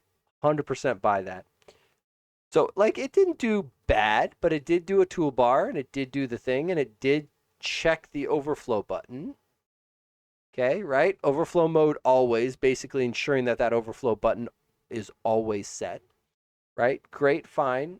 Went through there. And I was like, you know what? I prompted it a second time. I'm like, what I really want to do though is make sure that the demo app actually has an appropriate match to it. I just said the demo app. I didn't tell it which one. And it promptly went, I got you. I'm doing them both. Okay, great. So it did the same thing through on both of these to make sure that these things set. But ultimately, it did a fairly good job, right? Now, how did we do this? So, Copilot CLI. There are plenty of Copilots out there. This one is the best. What can I say? I'm biased. Okay. Yes, remember this folder for future sessions. I was doing this on a different PC, so none of this stuff is set up. So this is your Copilot CLI after you get it installed. The first time you do it, it'll also make sure it auths you against your appropriate GitHub so that it, figures out this thing. Few things that are worth noting. One, for people who are concerned about their premium request usage, this is a number to keep your eye on. This will tell you how close you are to burning up all of your things. This number is meaningless on this account, so just don't worry about that. It is functionally dumb and not reflecting of reality.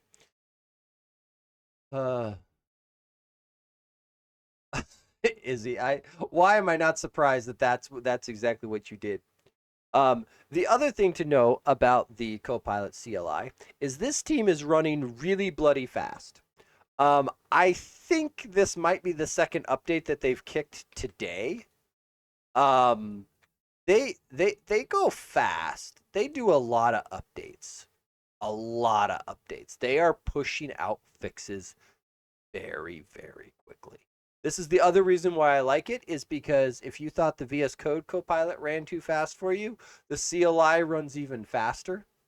Mine is probably down to 2% after that 2-hour flip-flop. Like I said, that's why my remaining request is just, it's a lie. Don't, that number doesn't matter to me.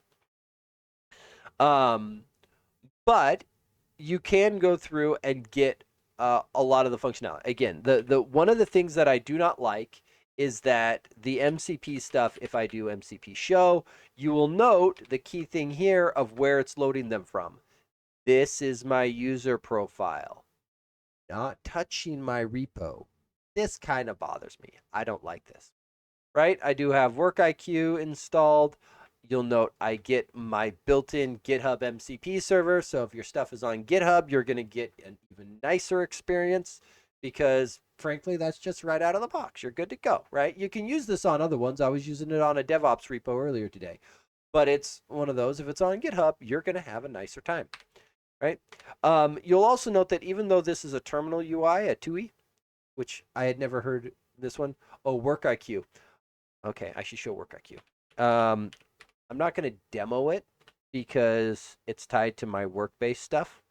But this is a thing, and you might need your org to turn it on, grant permission or otherwise. WorkIQ is an MCP server that has two tools. Tool 1, accept end-user licensing agreement. Tool 2, submit query. That's the sum. So behind tool 2 is yet another AI, but tool 2 has a whole bunch of I think it'll actually let me if I go here, I think I can go and look at, if I look at WorkR2. So yeah, so you'll note here it literally the Ask WorkIQ, ask a question of Microsoft 365 Copilot for information about, and what follows is things like Teams chat, Outlook, otherwise, right? It can query effectively the Microsoft Graph for information about you. Now, query, so this is read level access. It's not going to go and do stuff, but it's what enables me to be able to go through and say, hey, Copilot, I was having a chat with my colleague about this, and we thought that this would be a cool idea. Why don't you go, spin a PR for it so that we have something to talk about, right? And it will go look up the Teams chat, my emails or otherwise, and then come back and spit stuff back for me. Or if I tell it, hey, go check my calendar and find me all of the stuff there. Is it SSO friendly? It is tied in with MSAL. So the Microsoft authentication library. So yes, but I'm going to put a little asterisk on it, right? So like, for example, I am streaming on my personal desktop. So I don't have my work account added on this machine where you can go in on Windows and tie it in to, add my work or school account. I don't have that on this machine, right? Because this is my machine. It's not my work's machine. On my work machine, I do have that.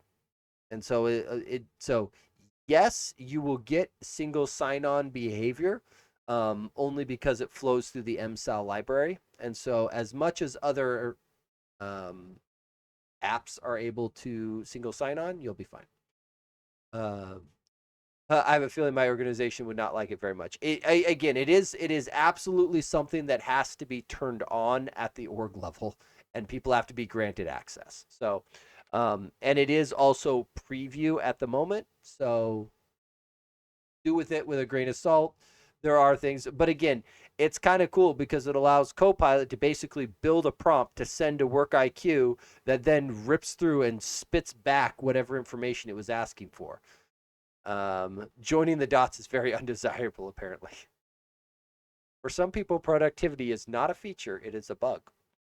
But there's one other thing that this CLI can do, because like Victor asked earlier about, well, can I use it with Visual Studio or VS Code? Yes. So if you turn it loose and have it start doing stuff for you, it will work inside the repo that it's in, right? You can see that it's got my working directory right there of where I'm at, and it'll show me what branch I'm on and all that jazz. Great, fine.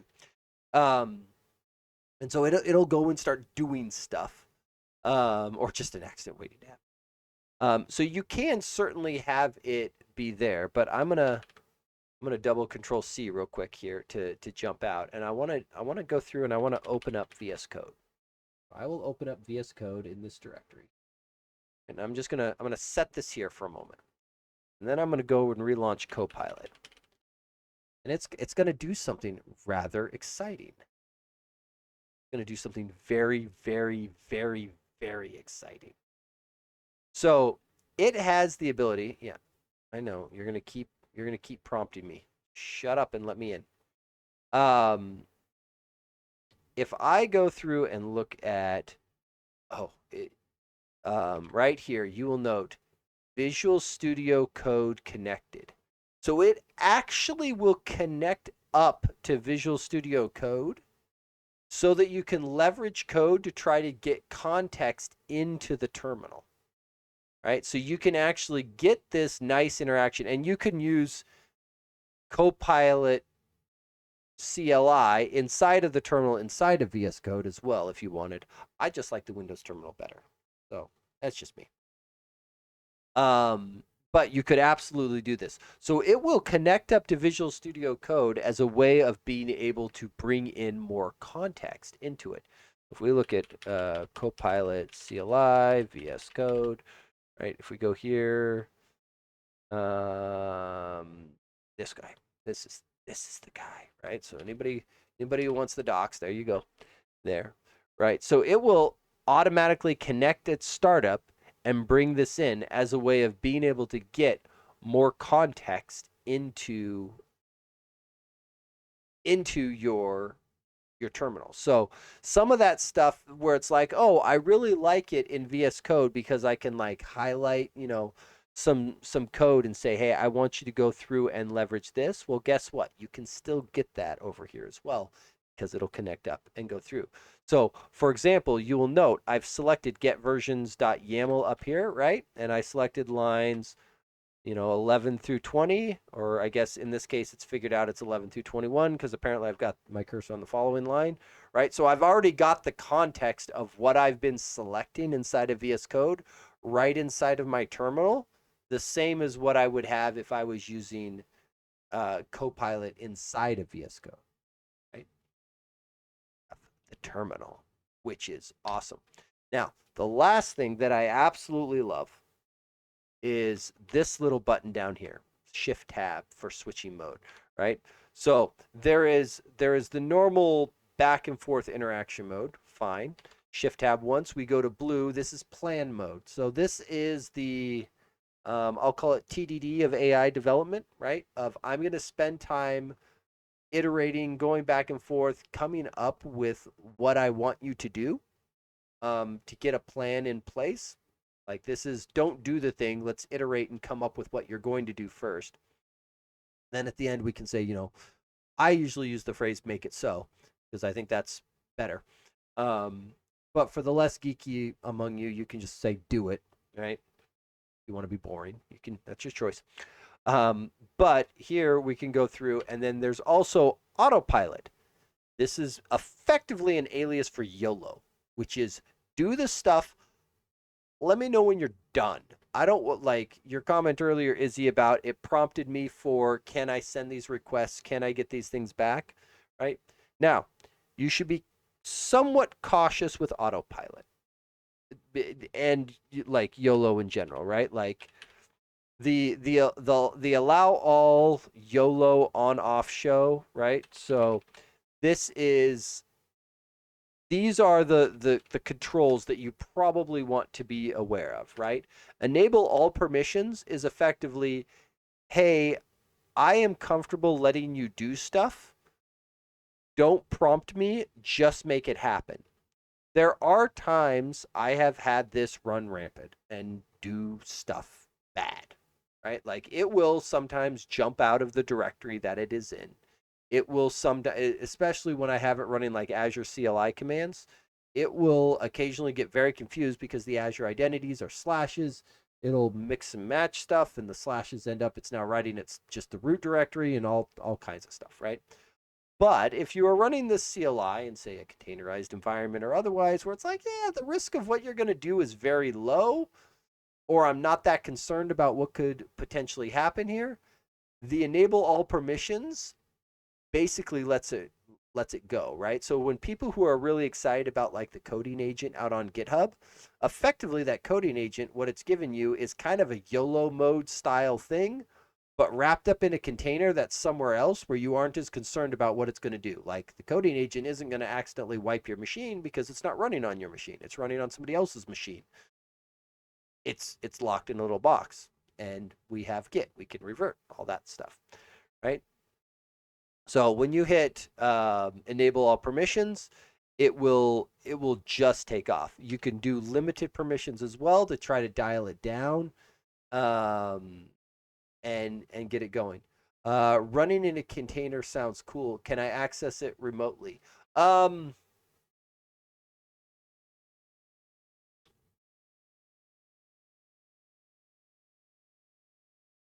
it de- so yes slash no. So it kind of depends. So your Copilot sessions all end up in, I believe it's user profile / dot Copilot. So you could, depending on how you're running your containers, mounting that as a volume and doing something otherwise. I guess it depends on what you mean by remotely, right? Do you mean like I've got my containers off in a Kubernetes cluster somewhere? Laptop runs sessions on a Docker container. Yeah, like th- with some clever paths and remote stuff, yes. You can get some fancy stuff going, and especially around things where like VS Code makes it really easy to see the agent sidebar of sessions, which it just keeps track of the old sessions that it has, which you can go and look at those if you want. They aren't horribly readable, but they aren't like encrypted or anything. Like they're just sitting out there. So you could absolutely go through and do it. But kicking it loose with enable all permissions in most cases isn't going to, again, be cautious, especially depending on what tools you give it access to. Um, but in a lot of cases, as long as this is scoped appropriately or put in a nice little box, this is a fairly nice way of running Copilot such that it will just go and do the task, right? If you're not in your case where you were having it go out and search the internet, Izzy, you may be cautious about letting it go because that is literally the way to open up prompt injection level stuff, right? It's like, yeah, if I'm having it go and read though, like my own GitHub repositories and pulling code out, I'm a little bit less concerned, and I'm more likely to say, yeah, just approve it. Go. I'm not worried about prompt injection attacks when looking at files inside of my own repositories where I'm the only contributor. Even the material design one, it's like There's not that much. Yeah. Open Skynet up. Yeah. So the autopilot absolutely is how I got that PR done, because I said, just go and do it. Right? Like, plan mode for going through and saying, hey, I would like you to go out, hunt through my issues, find me ones that are good for working on. Let's make a plan for doing it, and then execute on it. Right? That ends up building this thing up and getting it up and going, which is awesome. Right? Another one that I did earlier today that we may go look at here in a minute is an AutoMocker change. And once again, this is one, because I've got so much documentation and well-defined patterns in there, it ate it for breakfast, because it was like, I was like, I just need the same thing I've done 4 times already. Go match this pattern, execute. Right? I didn't even plan mode. I just one-shotted it because I knew exactly what I wanted, and I just wanted to follow the pattern. Right? So this muscle memory in here, and then being able to tie it back to your IDE, or being able to pull context back in, is incredibly powerful. And then / for being able to go through and find all of your commands or otherwise that you might want to go through and work. This is also pretty cool because you end up having things like delegate. So if you are in the middle of a session locally, and you're like, actually send it up to the cloud, right? Obviously, there's a button in VS Code to do the same thing. You got the same power here of, I'm going to delegate this session all the way up. Now, when you delegate to the cloud, you either have to allow it to like push local changes up somewhere, or you have to be understanding that those local changes don't exist on the remote or otherwise, right? Like, something has to give in that regard. But yeah, that one works very well. But it has a lot of power here for being able to do, say diffs or otherwise, right? Go through and share files and push things out. The other really powerful one, if you have a lot of work or a big task that you want to do, especially like, say, a research task, where it's like, hey, I want to rip through my repository. I'm looking for the following performance problems, find it in all the places, right? Or, hey, I want you to go through, read these following repositories, find what features each of them have that I'm missing, and compile a plan on how we're going to do this, right? This fleet mode will kick off a lot of parallel subagents, and so 1, be prepared for it to fire off a bunch of stuff. 2, you can get some stuff done really fast, right? Like, this is an awesome button that's in here. Right? IDE is for connecting up to like other GitHub, VS Code workspaces. If it wasn't the auto connected one, because maybe you have a bunch of them running, it couldn't find it, yada, yada, yada. Right? Custom instructions. I'm skipping over the ones that are boring that I don't care too much about. MCP servers, absolutely leverage. And then picking the model that you want to use. The last ones that are worth noting about, things like clear are very important for knowing when you are finishing a train of thought and moving on to the next thing that's unrelated. Like, most of the time, it helps the AI if you don't have that chat history, if it's unrelated to what the next thing is, right? So starting a new conversation or clearing your prior one is very handy. You'll note this one here. I absolutely like. These ones are just awesome, right? Hey, by the way, there's a PR. Go out and fix it, right? Like, I need it rebased. I've got merge conflicts. Just go make it happen, right? I'm way too lazy to go look at this. There was probably PR comments. Yeah, just go make the thing happen. Right? You can reset your allowed tools. You can actually be very explicit on like research topics, right? Go through and research this topic for me, right? I want to go through and learn about async and await. Help me go through and put together a learning plan to be able to show me how it works under the hood, right? Boom, turn that sucker loose. Also, make sure you have things like the Microsoft Docs MCP installed for things like that. That will make your life so much better, right? You want to run the code review agent similar to what you might have out on a PR, but you want to do it locally. Great, you're off to the races. Slash review, let's go, right? If you are building up individual skills, my comment before about I think some of the XAML test stuff would probably lend itself nicely to having a skill inside of the repository, especially with the structure that I'm wanting it to be. This gets you in a nice thing. Oh, I didn't know they had a streamer mode. Well, the good news is I don't think I have anything special on my Copilot CLI that I need to hide. Oh, but I can hide my quota details. Really? That's cool. Look at that. So now my number really is meaningless. That's cool. I didn't even know that existed. See, I'm learning things too. I am learning things too. Didn't not even notice that that one was in there. Trying to think if there's anything else that's cool that I use on a daily basis. Oh, and then update, obviously, because there is basically updates all the bloody time.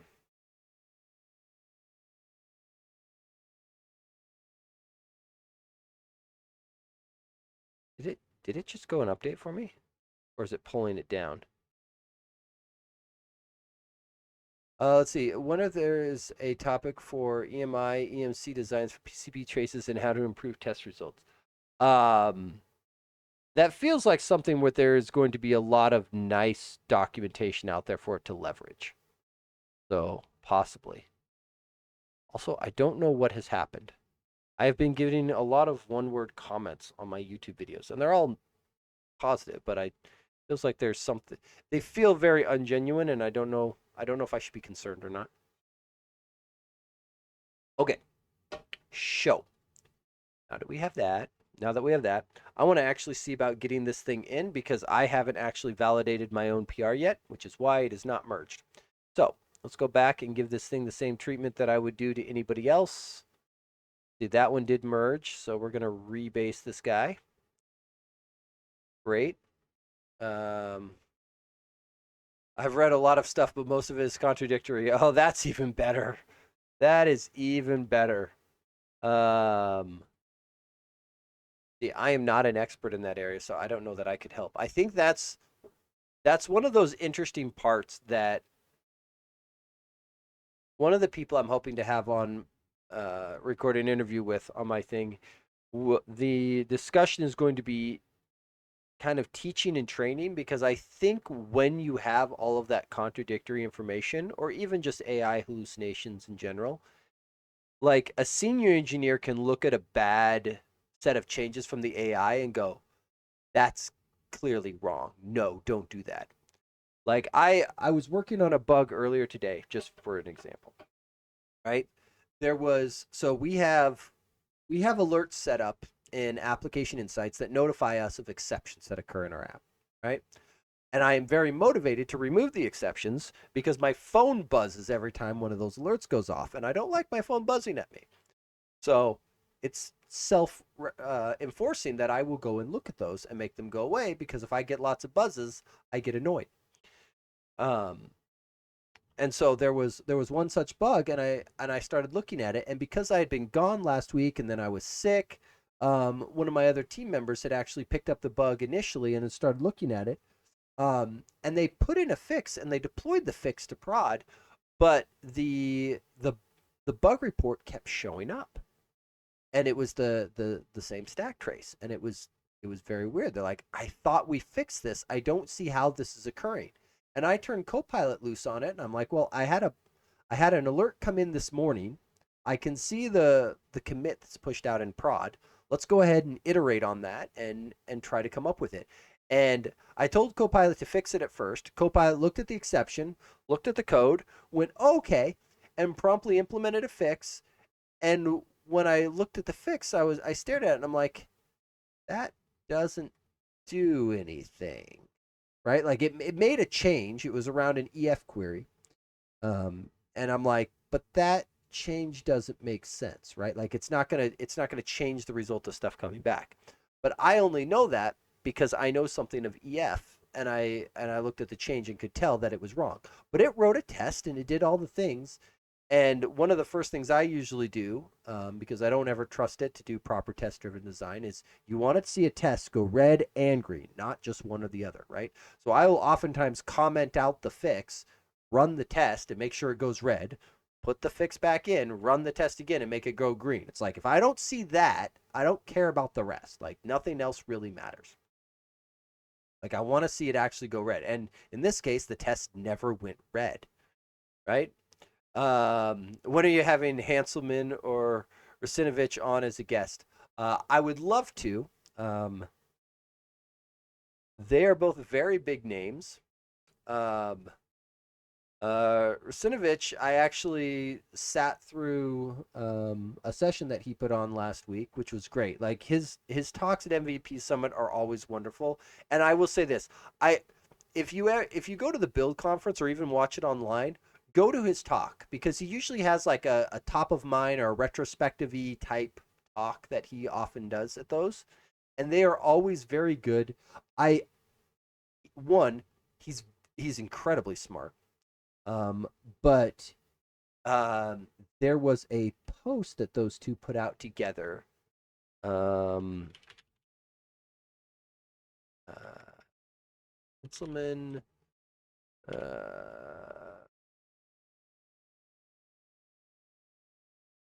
it's see if I can find it real quick. There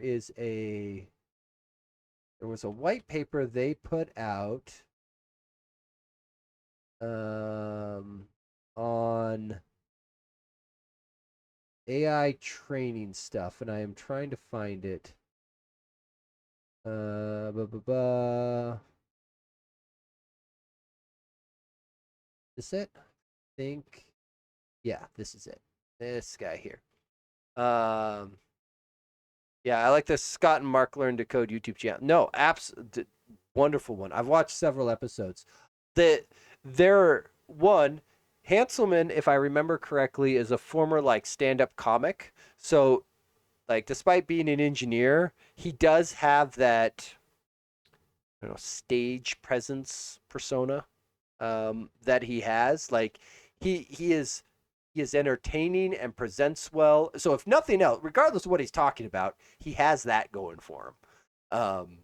And then you put the tech skills on top of it, and that just like it makes him a little bit more of a unicorn because not a lot of engineers have that kind of presenting persona.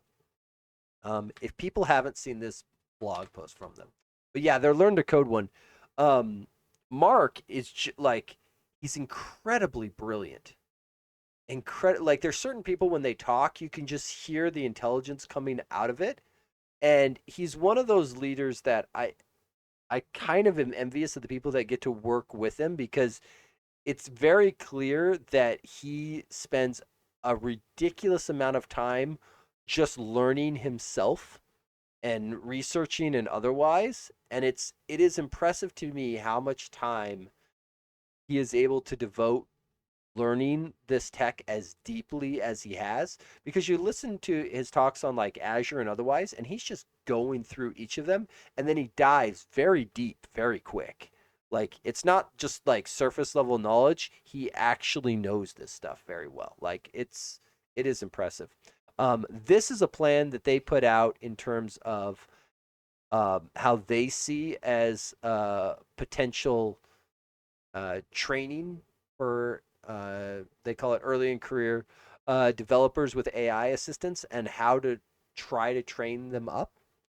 Um, I I'm I'm eagerly awaiting more posts from them on this because I want to see how this works.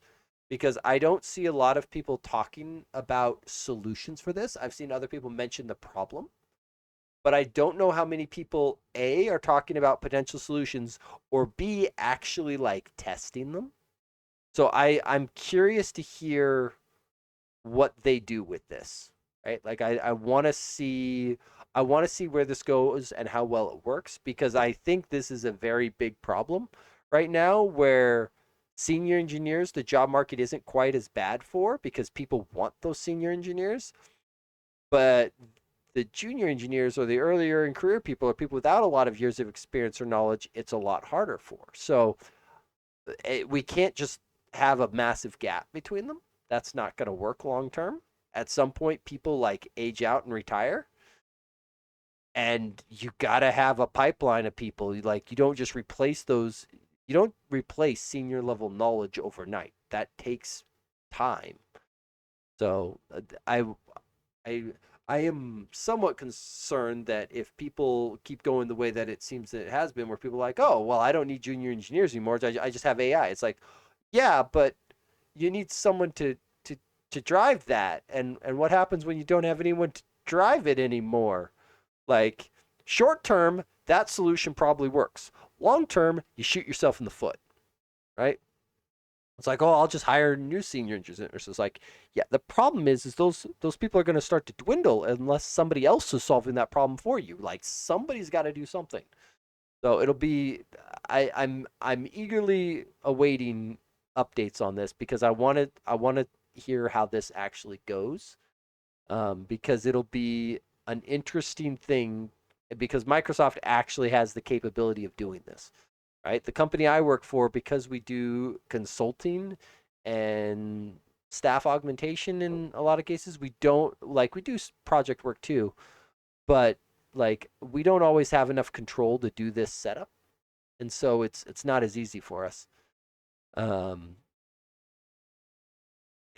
yeah, my companies are struggling with that at the moment. Our SMEs are all a decade past retirement. Yeah, yeah, and that's a scary place to be. It's like that's massive liability, and that's why I've been again. This is why I said at the beginning I'm burned out on AI hype. I'm only interested in listening to people who want to talk about like pragmatic engineering solutions and not just hype. Like things like this interest me because these are like actual potential solutions, right? I don't know if this is the solution, but it's at least a potential, and I'm curious to see where it goes. I will say that. Um, Toolbar. But yeah, I would absolutely love to have Hanselman or Mark come on to my show. I don't know that my little 5K YouTube channel would attract them, but you know what? At some point, I I'm hoping if these other interviews go well and I have a little bit of a backlog, because I will say, like, some people just said yes to me outright without me even like needing to convince them, which was weird. Um, but then there are other people I was like, yeah, I was like, I've only done a couple so far, but they were with Mads Christensen and Mads Torgensen. Like, you can go see them. Here's the link, right? Like, I think that gave people at least a little bit of confidence of, oh, okay, I can kind of see where you're going. I can see what you're doing with this, okay, right? Also related, I posted this on my events channel on Discord. But if for anybody who likes .NET Rocks, you should listen to their 2000th episode. You will hear some familiar voices. Just saying. It's a different episode for them. It's a very it's not kind of their normal. Okay. Let's see here. Do do do do do do do do. I guess I should look. What did it actually do for the demo? Ba, ba, ba. Toolbar tray. So save, cut, copy, paste. Oh. Get on the Blazor train. Woo woo woo. I I go back and forth. So for a while, I actually loved Blazor for a while, and I just I love the promise of Blazor. I feel like Blazor is one of those things that packages itself as an easy way of doing it, but still requires you to know a bunch of other stuff to use it well. And I think that's the part that always trips me up is I think I don't like that Blazor packages itself as easy, and like I don't think it's bad, but I think it's deceptively difficult. And that part bothers me. Right? Like that part doesn't make me feel good. Let's see. So format, bold, italics, underline, copy, paste. So I got to find where this thing is. It's this guy here. There's the overflow. And if I look at, because it wrapped it in the XAML test, this should be the same one.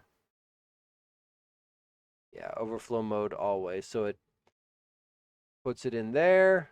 And then if I go and look at this change without the fix, so if I go put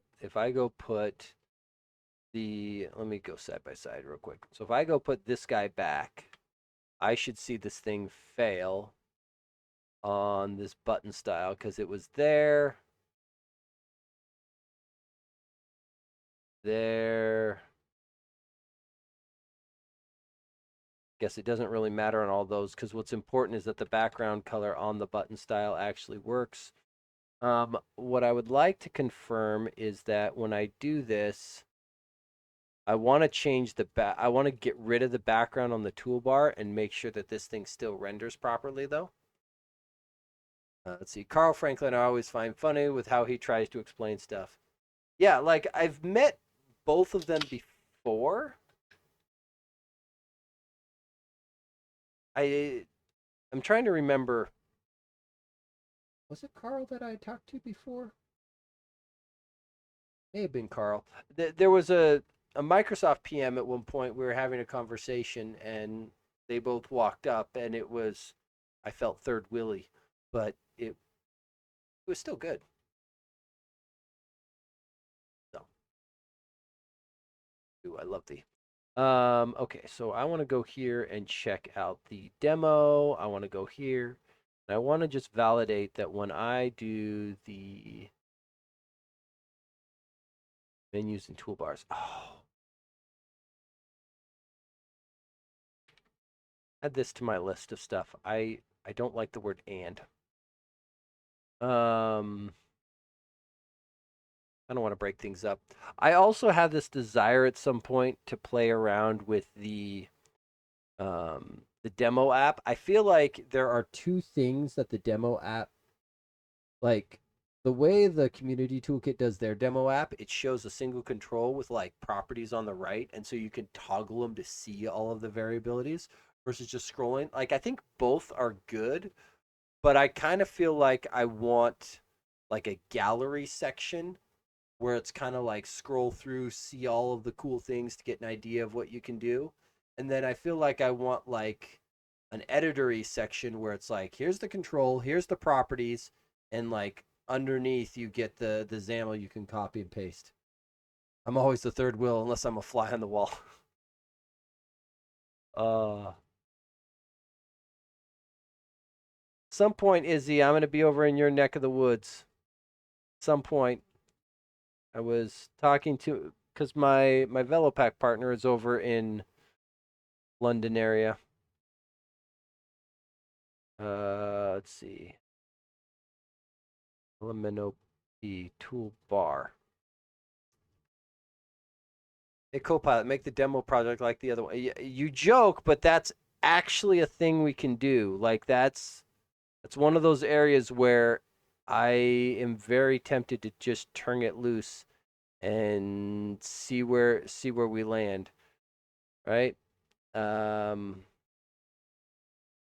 Oh, I'm in the wrong place. I keep feeling like I'm gonna go here. G381. And then I want to get rid of this background here. And I want to get rid of this. I want to verify that this thing still works the way I expect. Great. Works the way I expect. Great. So I'm going to do this. And I guess the one thing I didn't check, I wanted to check theme toggle and make sure it plays nice. Should be fine. Let's see here. What am I being yelled at for? Okay. Where'd you go? Mini screens. Mini screen. There you go. Okay. Menu and toolbar. Scroll down. And then I want to do the theme toggle. I don't like that it's dark themed there. I think we're going to switch that to mid. Brush. I think it's just brush dark, isn't it? Oh, dot primary. There, so it's a little brighter there, but then when I flip it this way, there, that's a little nicer.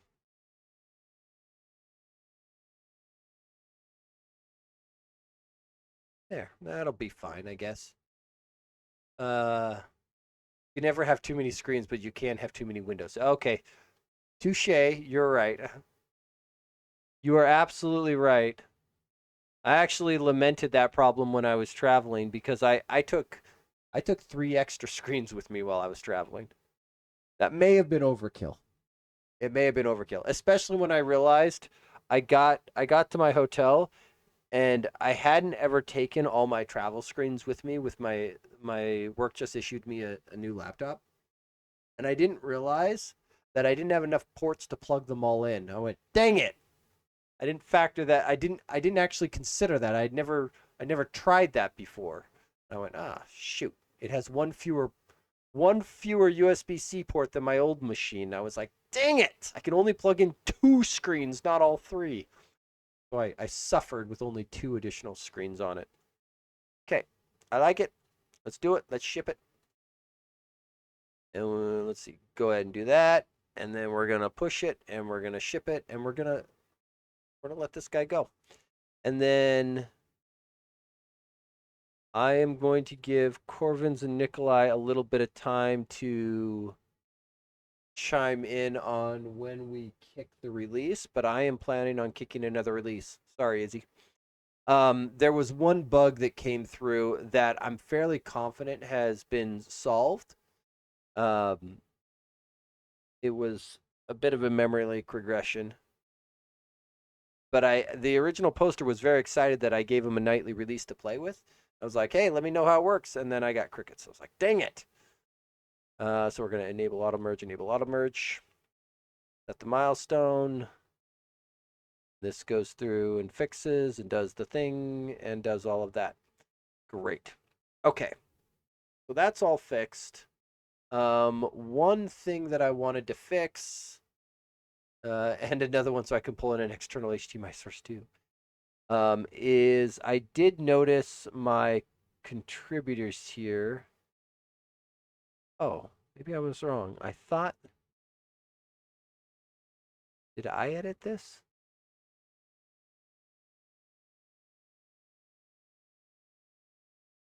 Because this contributor list is something I build up. But that looks fine to me. Okay, so we're gonna turn that loose, and then let's go through and let's let Copilot actually have some fun here real quick. Okay, so what we are going to do, we are going to actually give it a work tree to go play in. So let's see. Let's remove this work tree. Requires force, which is destructive and cannot be undone. Yeah, murder it. Okay, great. So we are going to create a new work tree. Reference to checkout.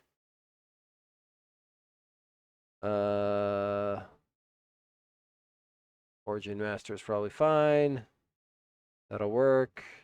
Work tree branch to create. Demo free release. All right, so we're going to do that. We're going to spin that. Open, that's fine. All right, okay. So the key thing here is on this work tree, we want to get out of here real quick. So if I go cd // material design toolkit wiki work trees, boom, and then I go here and I see demo 3 release. Great, there we are. Great. Copilot, do the thing. Okay. Yeah, remember and trust. Yeah, me. Do the needful. Think about your life. Do what you want. Uh, I've used a GitHub action to populate my new Enigma repo list. Do you manually do that list? No, Izzy. So there's I assume you're referring to the contributor list. There is a action I have written that builds it up. So the automatic release notes from GitHub will generate you a contributor list. The problem I have with it is my opinion is that people should get credit for contributing to a release if they logged issues, opened PRs, or commented on either of them, right?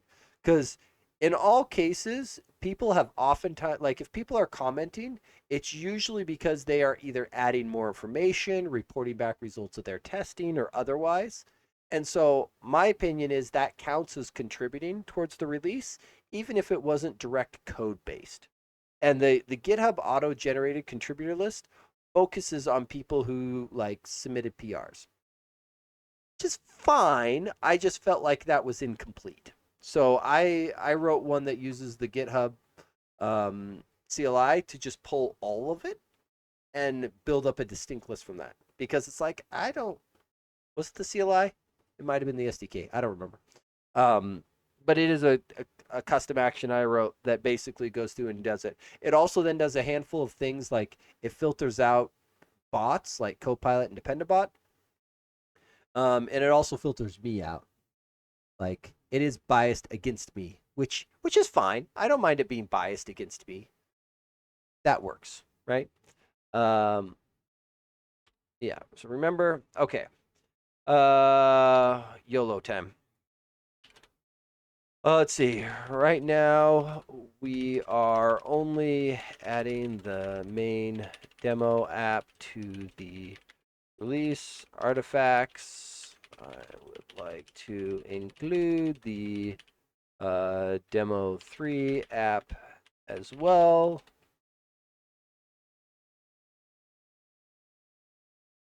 Let's see. I'm using, yeah, send it. Ooh, I don't know that one. Let me take a look at it. So, the beautiful thing about GitHub Actions is you can always just dump them straight in and go look at the README. So what you'll do, contributors list not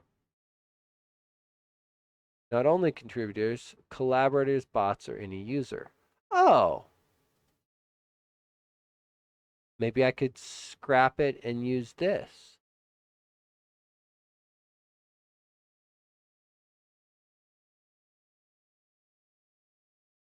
Because this one here, this is meant for updating the contributor list on the README.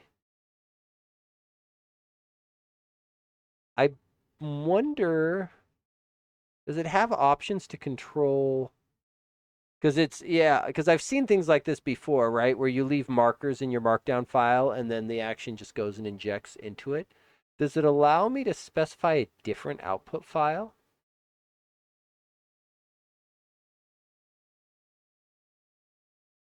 Because that feels like a nice way of username, columns per row, commit message. I'm going to save this. This looks useful.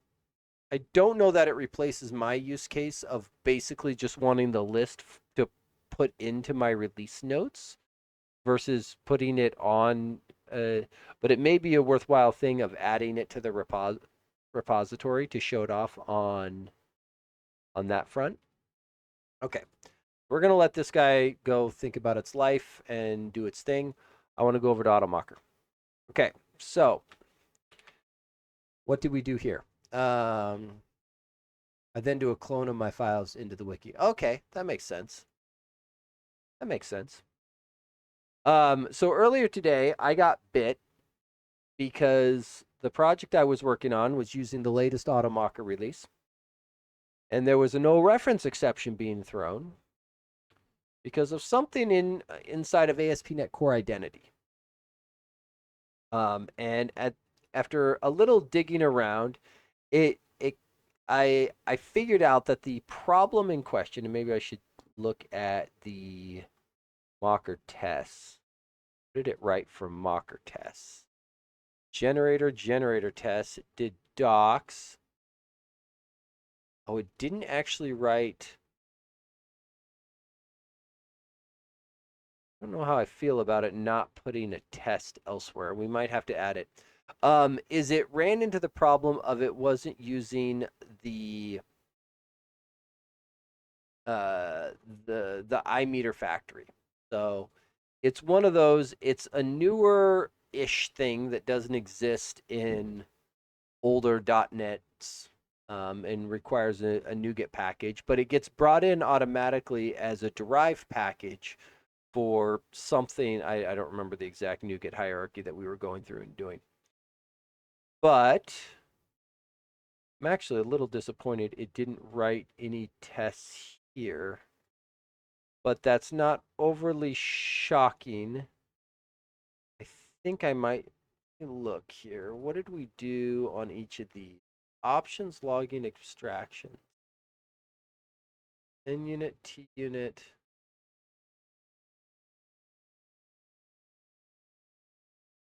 So I might go through.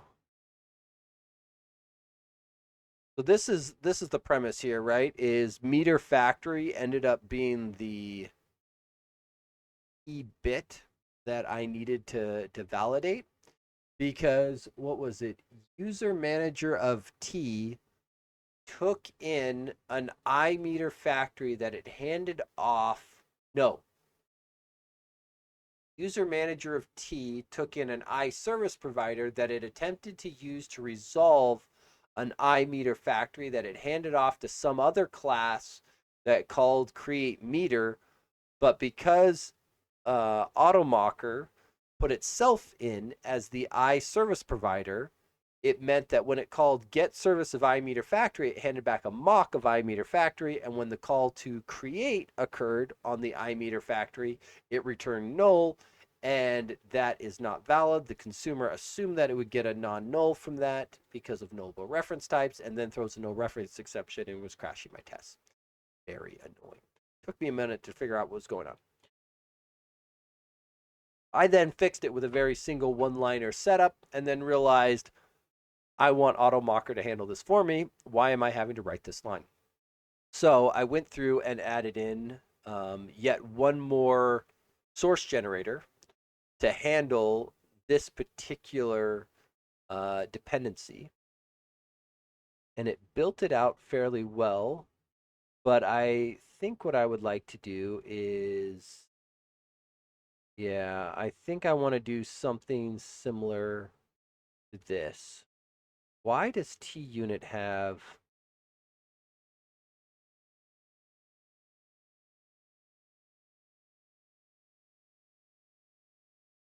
Oh, I see. It's okay. Got it. I was very confused for a minute. Um, so let's go here and we're gonna do. Actually, you know what? We can probably come here. Come here. Here's what we got. CD mock AutoMocker. Hey, Copilot, do this again for me, would you? Yes. Remember. Thank you. Yeah. Log me in. Thanks. A little annoying with that. Okay. Let's see. I would like to add example tests in the generator tests projects, similar to how, or to the I options ones. Make sure covering the I meter factory. Make it like sure you cover all of the testing frameworks. Yeah, send it. Let's see. Have you come across T-unit failures only showing in the CLI and not the VS GUI? Failures are not assigned to a test.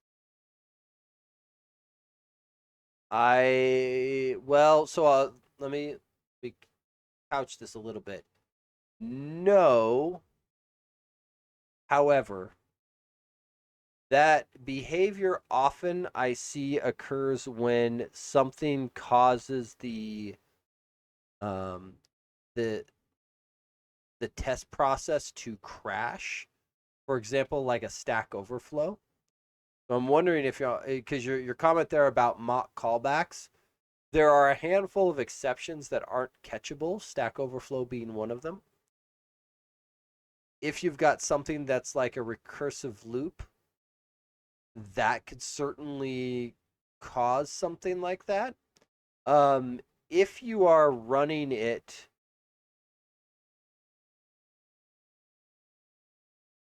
failures only showing in the CLI. So when you say in the CLI, I assume that means you're running .NET Test, right? Um,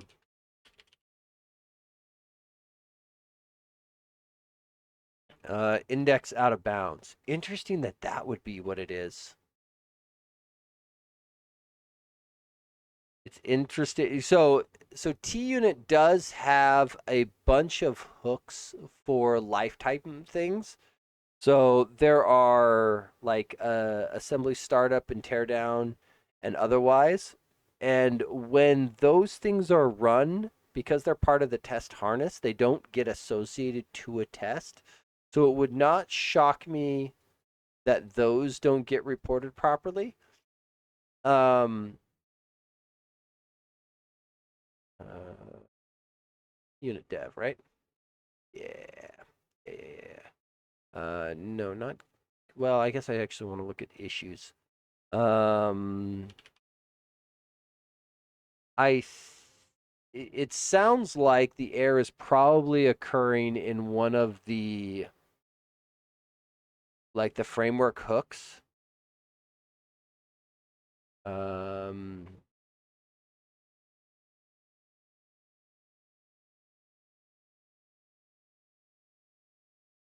and so I'd be curious to note if you're able to get a situation where you can reproduce accurately, if you're able to do an issue, the TUnit author is very, very responsive.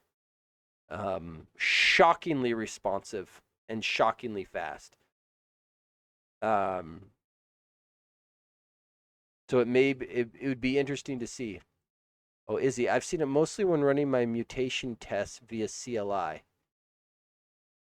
Just to clarify, Izzy, you're saying you see the failure in the CLI but not in Visual Studio? Because I don't know that I've necessarily experienced that behavior per se, but it would be interesting to confirm. Because if you're able to reproduce it, definitely log a bug on TUnit and include the reproduction repository. Because again, the author is very good and very responsive.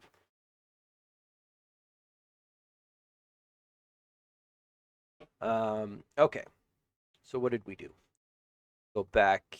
No, here. So, lovely little Copilot has. Oh wow, I need to rebase this. I didn't realize how far off that was. Um,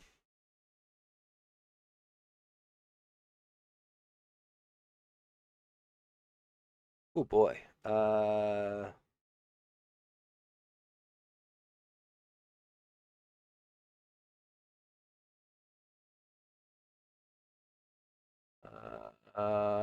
Let's see. I think we go here. Just trying to look to see if there's anything weird on the. Actually, why am I thinking? Hey, Kraken, do it for me.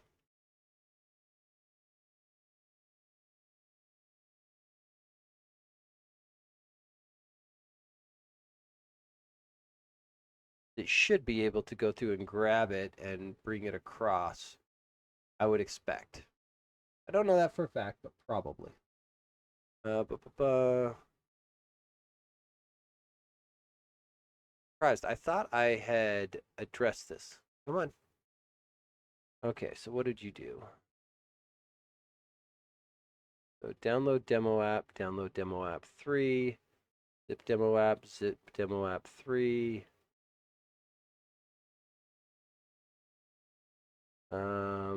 This looks like a duplicate of the line right above it. We're going to get rid of those. Download demo app. Download NuGet artifacts. That looks correct. Download release notes. That looks correct. Okay. Save. Can you rebase? Okay. So what did you end up actually changing? So it's just, it adds the upload. See, exactly. Only sometimes. It seems that it could be a .NET tool thing, as it can try to run the tests the wrong number or sometimes a different version of the runner. So they are running very differently. Visual Studio doesn't just kick off a .NET test when it goes to run your tests. So it is actually a different harness that is firing between the two. So it is certainly possible. If you do see it happen, make a note of the Visual Studio version that you're on. It's perfectly like it could be related to TUnit, but it's actually potentially also worth logging it right against Visual Studio. So right on the feedback button right up here, right? If you see it happen, like if you get different behavior in the Visual Studio Test Explorer than what you get on the CLI, that's at minimum something the Visual Studio team should take a look at, because those two things should not be giving you different behavior, regardless of what testing framework it is. So it could end up being the testing framework's fault, kind of, but it seems that if those are giving you something different, it's probably worth reporting it. Okay, so in my rebase, I messed up and I doubled up on my release notes as well as this here. So I want to go through and fix that. Let's see. So I'm going to just jump out here and do code, and we'll go fix that, because that is in release.yaml. Like, we could try to prompt our way into this, but sometimes it's just faster to go and do it the old-fashioned way. Make that bigger for people. Let's see. Download release notes. That is duplicated. We don't need that. Then I just want to compare these two releases to make sure that they are, in fact, a duplicate. Why are these things offset? Oh, one is indented 2 spaces and one is indented 4. But it looks like, besides the indentation change,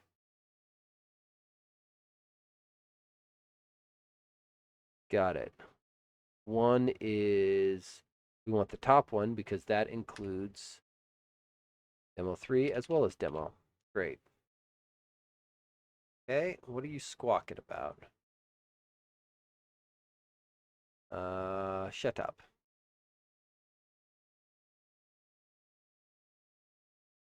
That was unchanged. That is not a problem. Stage, amend. We're going to just look at this. Look at this, great. And then we are going to PR this beast, push, submit, and then generate title and description for the PR, please.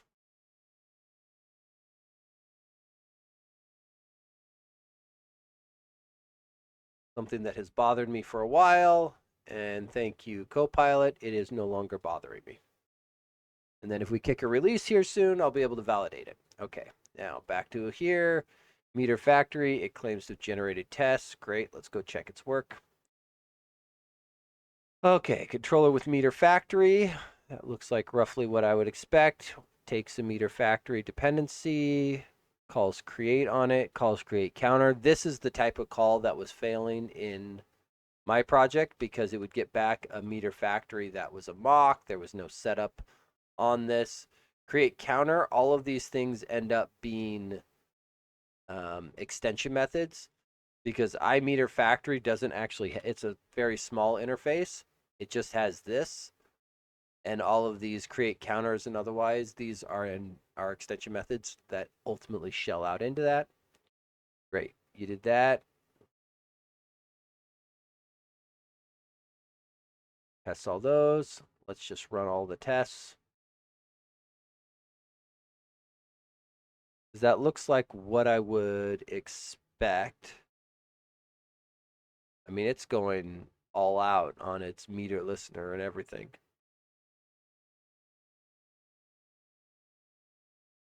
Which I'm fine with. Let's see here. Use has count. Fix it everywhere in the solution, please. What a shocker.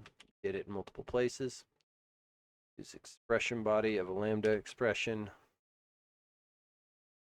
Fix it all in the solution. Yeah, go ahead and do that.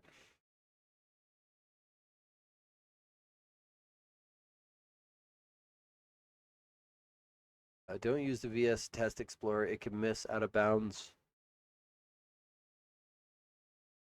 failures. Use the CLI instead. I mean, ideally, the CLI is is what's running on your pipeline, whereas the VS one is going to be your local interactions. Let's see. Mock, AutoMock, generator, example, MS unit doesn't match. Oh, that is uh fix. That's just all wrong. Fix that all everywhere in the project because I probably did that everywhere. That was just a dumb mistake. Call back to the above. Yeah.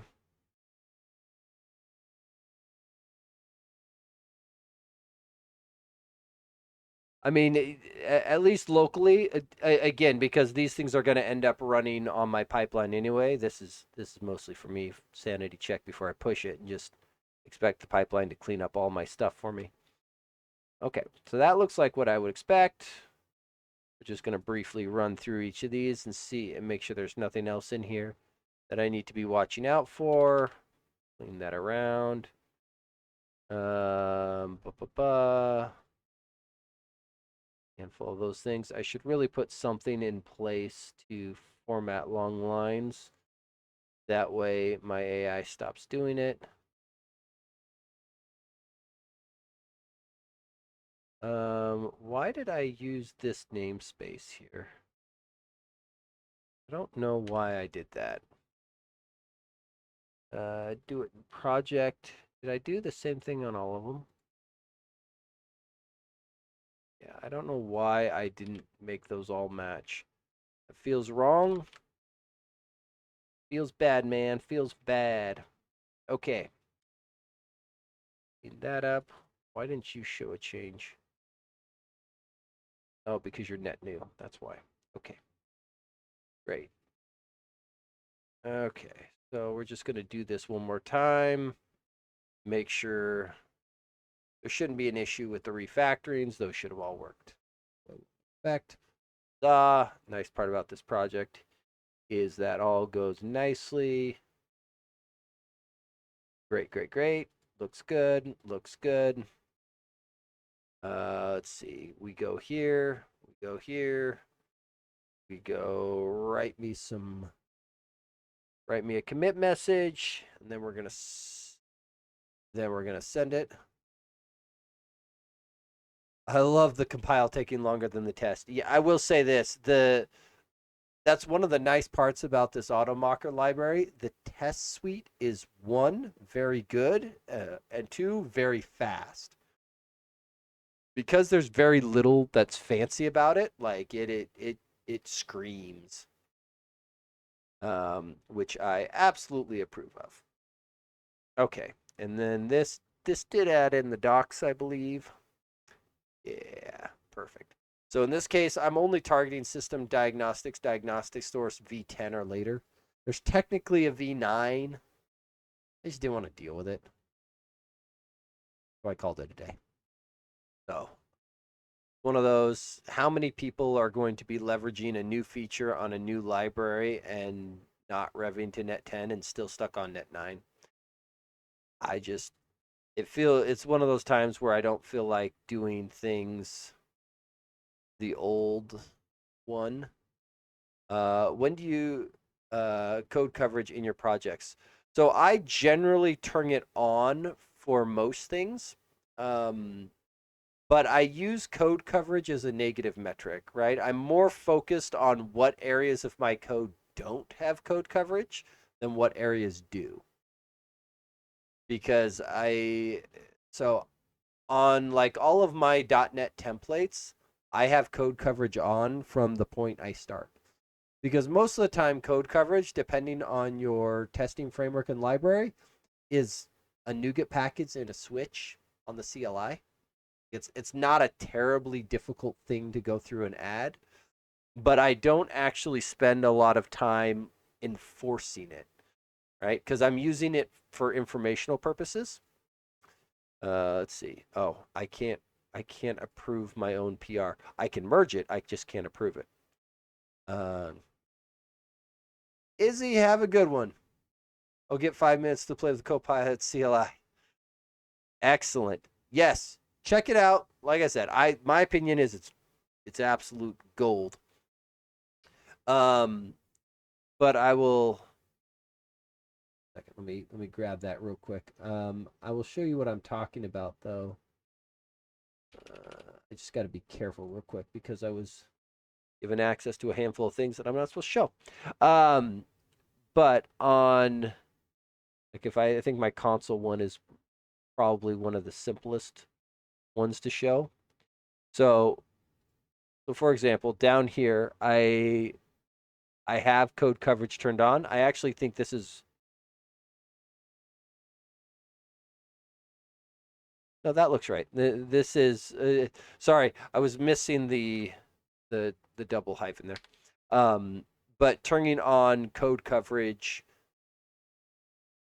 immediately, and then I actually have a secondary action that runs after this and goes through and posts the code coverage results. Let me get my big head out of the way. Post my code coverage results as a comment on the PR because again, I'm interested in the information about my coverage. I'm not interested in enforcement because I'm more interested in, hey, this doesn't have coverage. Did you forget? Right? That's more of a thing to flag than do you have enough coverage? So, but if you're interested in seeing what I did on mine, like this is oftentimes the setup I go for. I will say I sometimes run the coverage inside of Visual Studio, like if I'm real eager and wanting to track it down, but not often. Again, it's more around that negative metric of if I see my number go backwards, that gives me a bit of pause, and I'll usually stop and dig into the report a little bit more to figure out why. But if I see it maintain or stay up, great, send it. Okay, that merged. AutoMocker's done there. I think we just kick a release with this. This is one of those things where I'm always torn on what to do. Like, I've added a source generator to the library. I haven't changed its API at all, technically. But I've added a source generator that might, depending on what you do. A point release. This is where Semver just doesn't, it fails me. I don't know what to do. Let's just kick a point release, I think. Because let me look over here.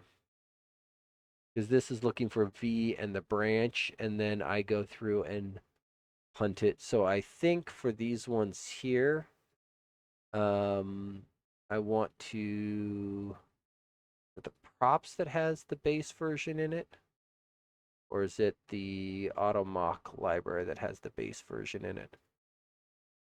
So that's going to go like that here in a minute. And then we are going to do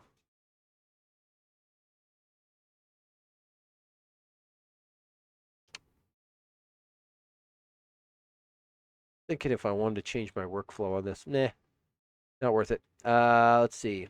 So create tag. There it is. Create tag V 4.0.2. There. Great. Let's see. Push the tag and then bump the CI version so 403 becomes my preview package, and then we send it.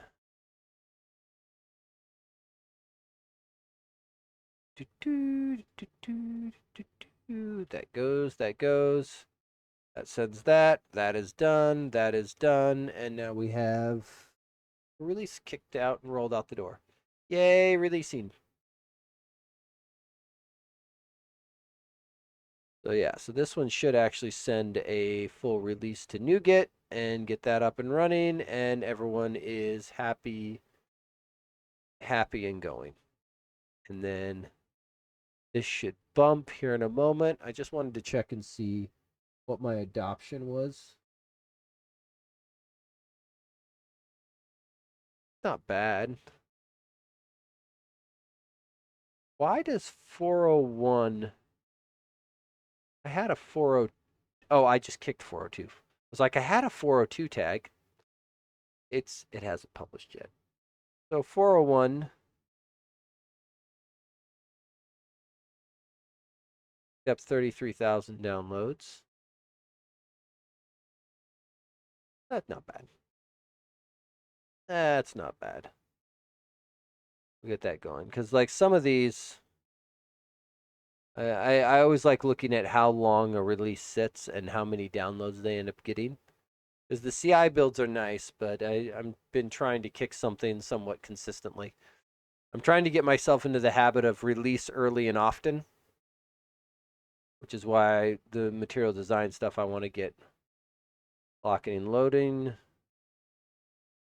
The pipeline just takes so bloody long. And there's a handful of these things that are... What? Break. Oh, I hope this is it. Is this the flaky test issue?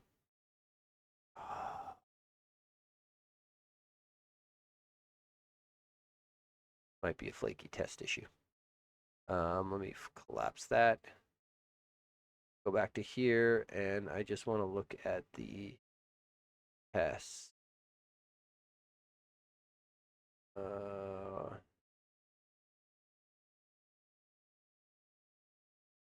One of you guys failed. Rolling tabs while clicked. I don't like this. I don't like this at all. Hey, Copilot, you're up. You are up. Let's see.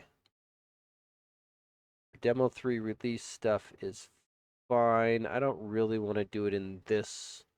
I want to do it on my other main one, I think. Let's see. Let me check where that's pointed real quick before I get too carried away.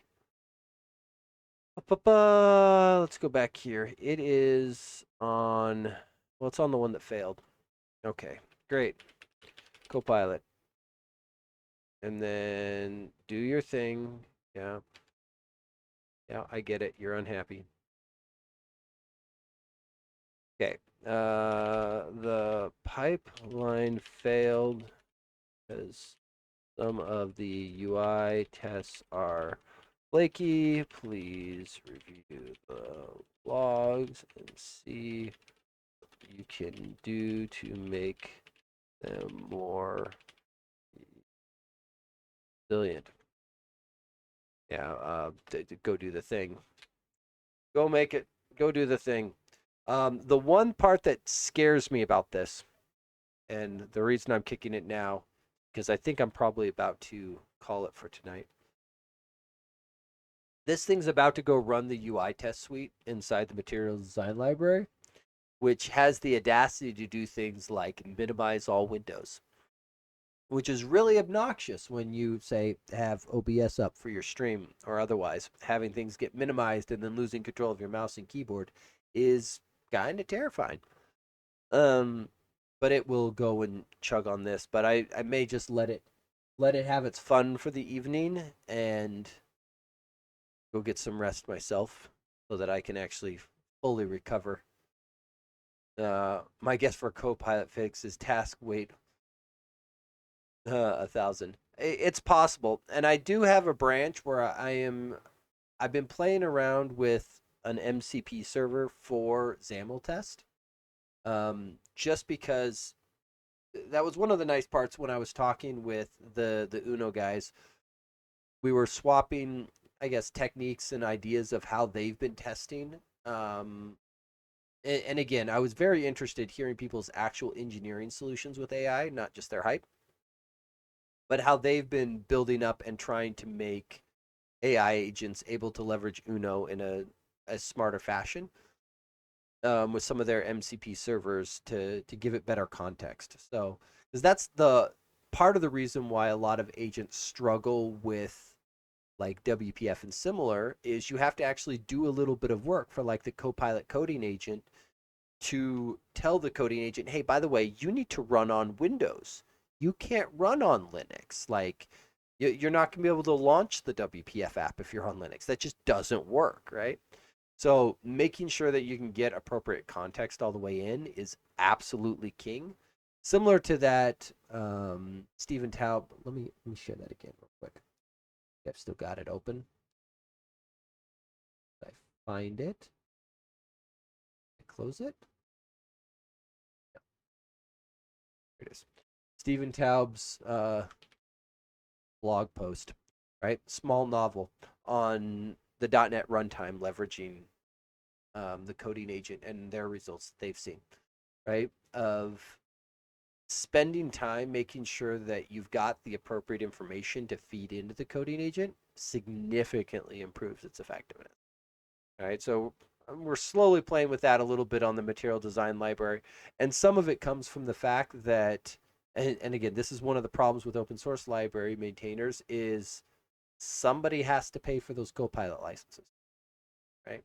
And so it's right now we're kind of just distributing the load, but it's going to be a very weird thing, and I'm somewhat concerned that there will be a pricing problem for like open source maintainers where enterprises and otherwise can afford the nice AI tools to keep the backlogs down and all of that stuff, but then the open source maintainers kind of get thrown to the wolves because they're running without those extra tools because they cost so much more.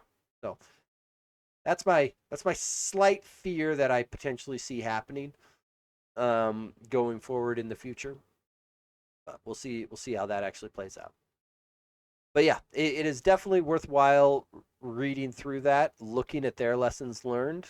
Again, if you want to jump to the last paragraph just to kind of get the TLDR on it, is spend time making sure that your repos are set up nicely. One, for AI agents, and two, because it helps the humans as well. And the people who have spent time on their repos going into before AI are reaping the most benefits because they've got those good test suites. They've got the nice DevOps process. They've got the documentation, right? All of those things that made their life easy before AI then just consumes and goes crazy with, right? And you can add more to it with the instructions and all that jazz. Great. Um, but it really is AI amplifying with what you got. And so make sure it's amplifying something good, not amplifying something bad. So I think with that, I am starting to feel it and die a little bit. So I may go lay down, or I could be fully recovered. Um, JC, happy Easter to you as well. Thank you very much. It's been a little bit of a long week between the travel and then getting sick and then sharing the sickness with my wife. Made everything a little bit harder because man, it has absolutely gassed me this week. So I'm gonna go crash and sleep for a bit. As always, thank you everyone for coming in and hanging out. Happy coding. Hello, cutie, and goodbye, cutie. Have a good night.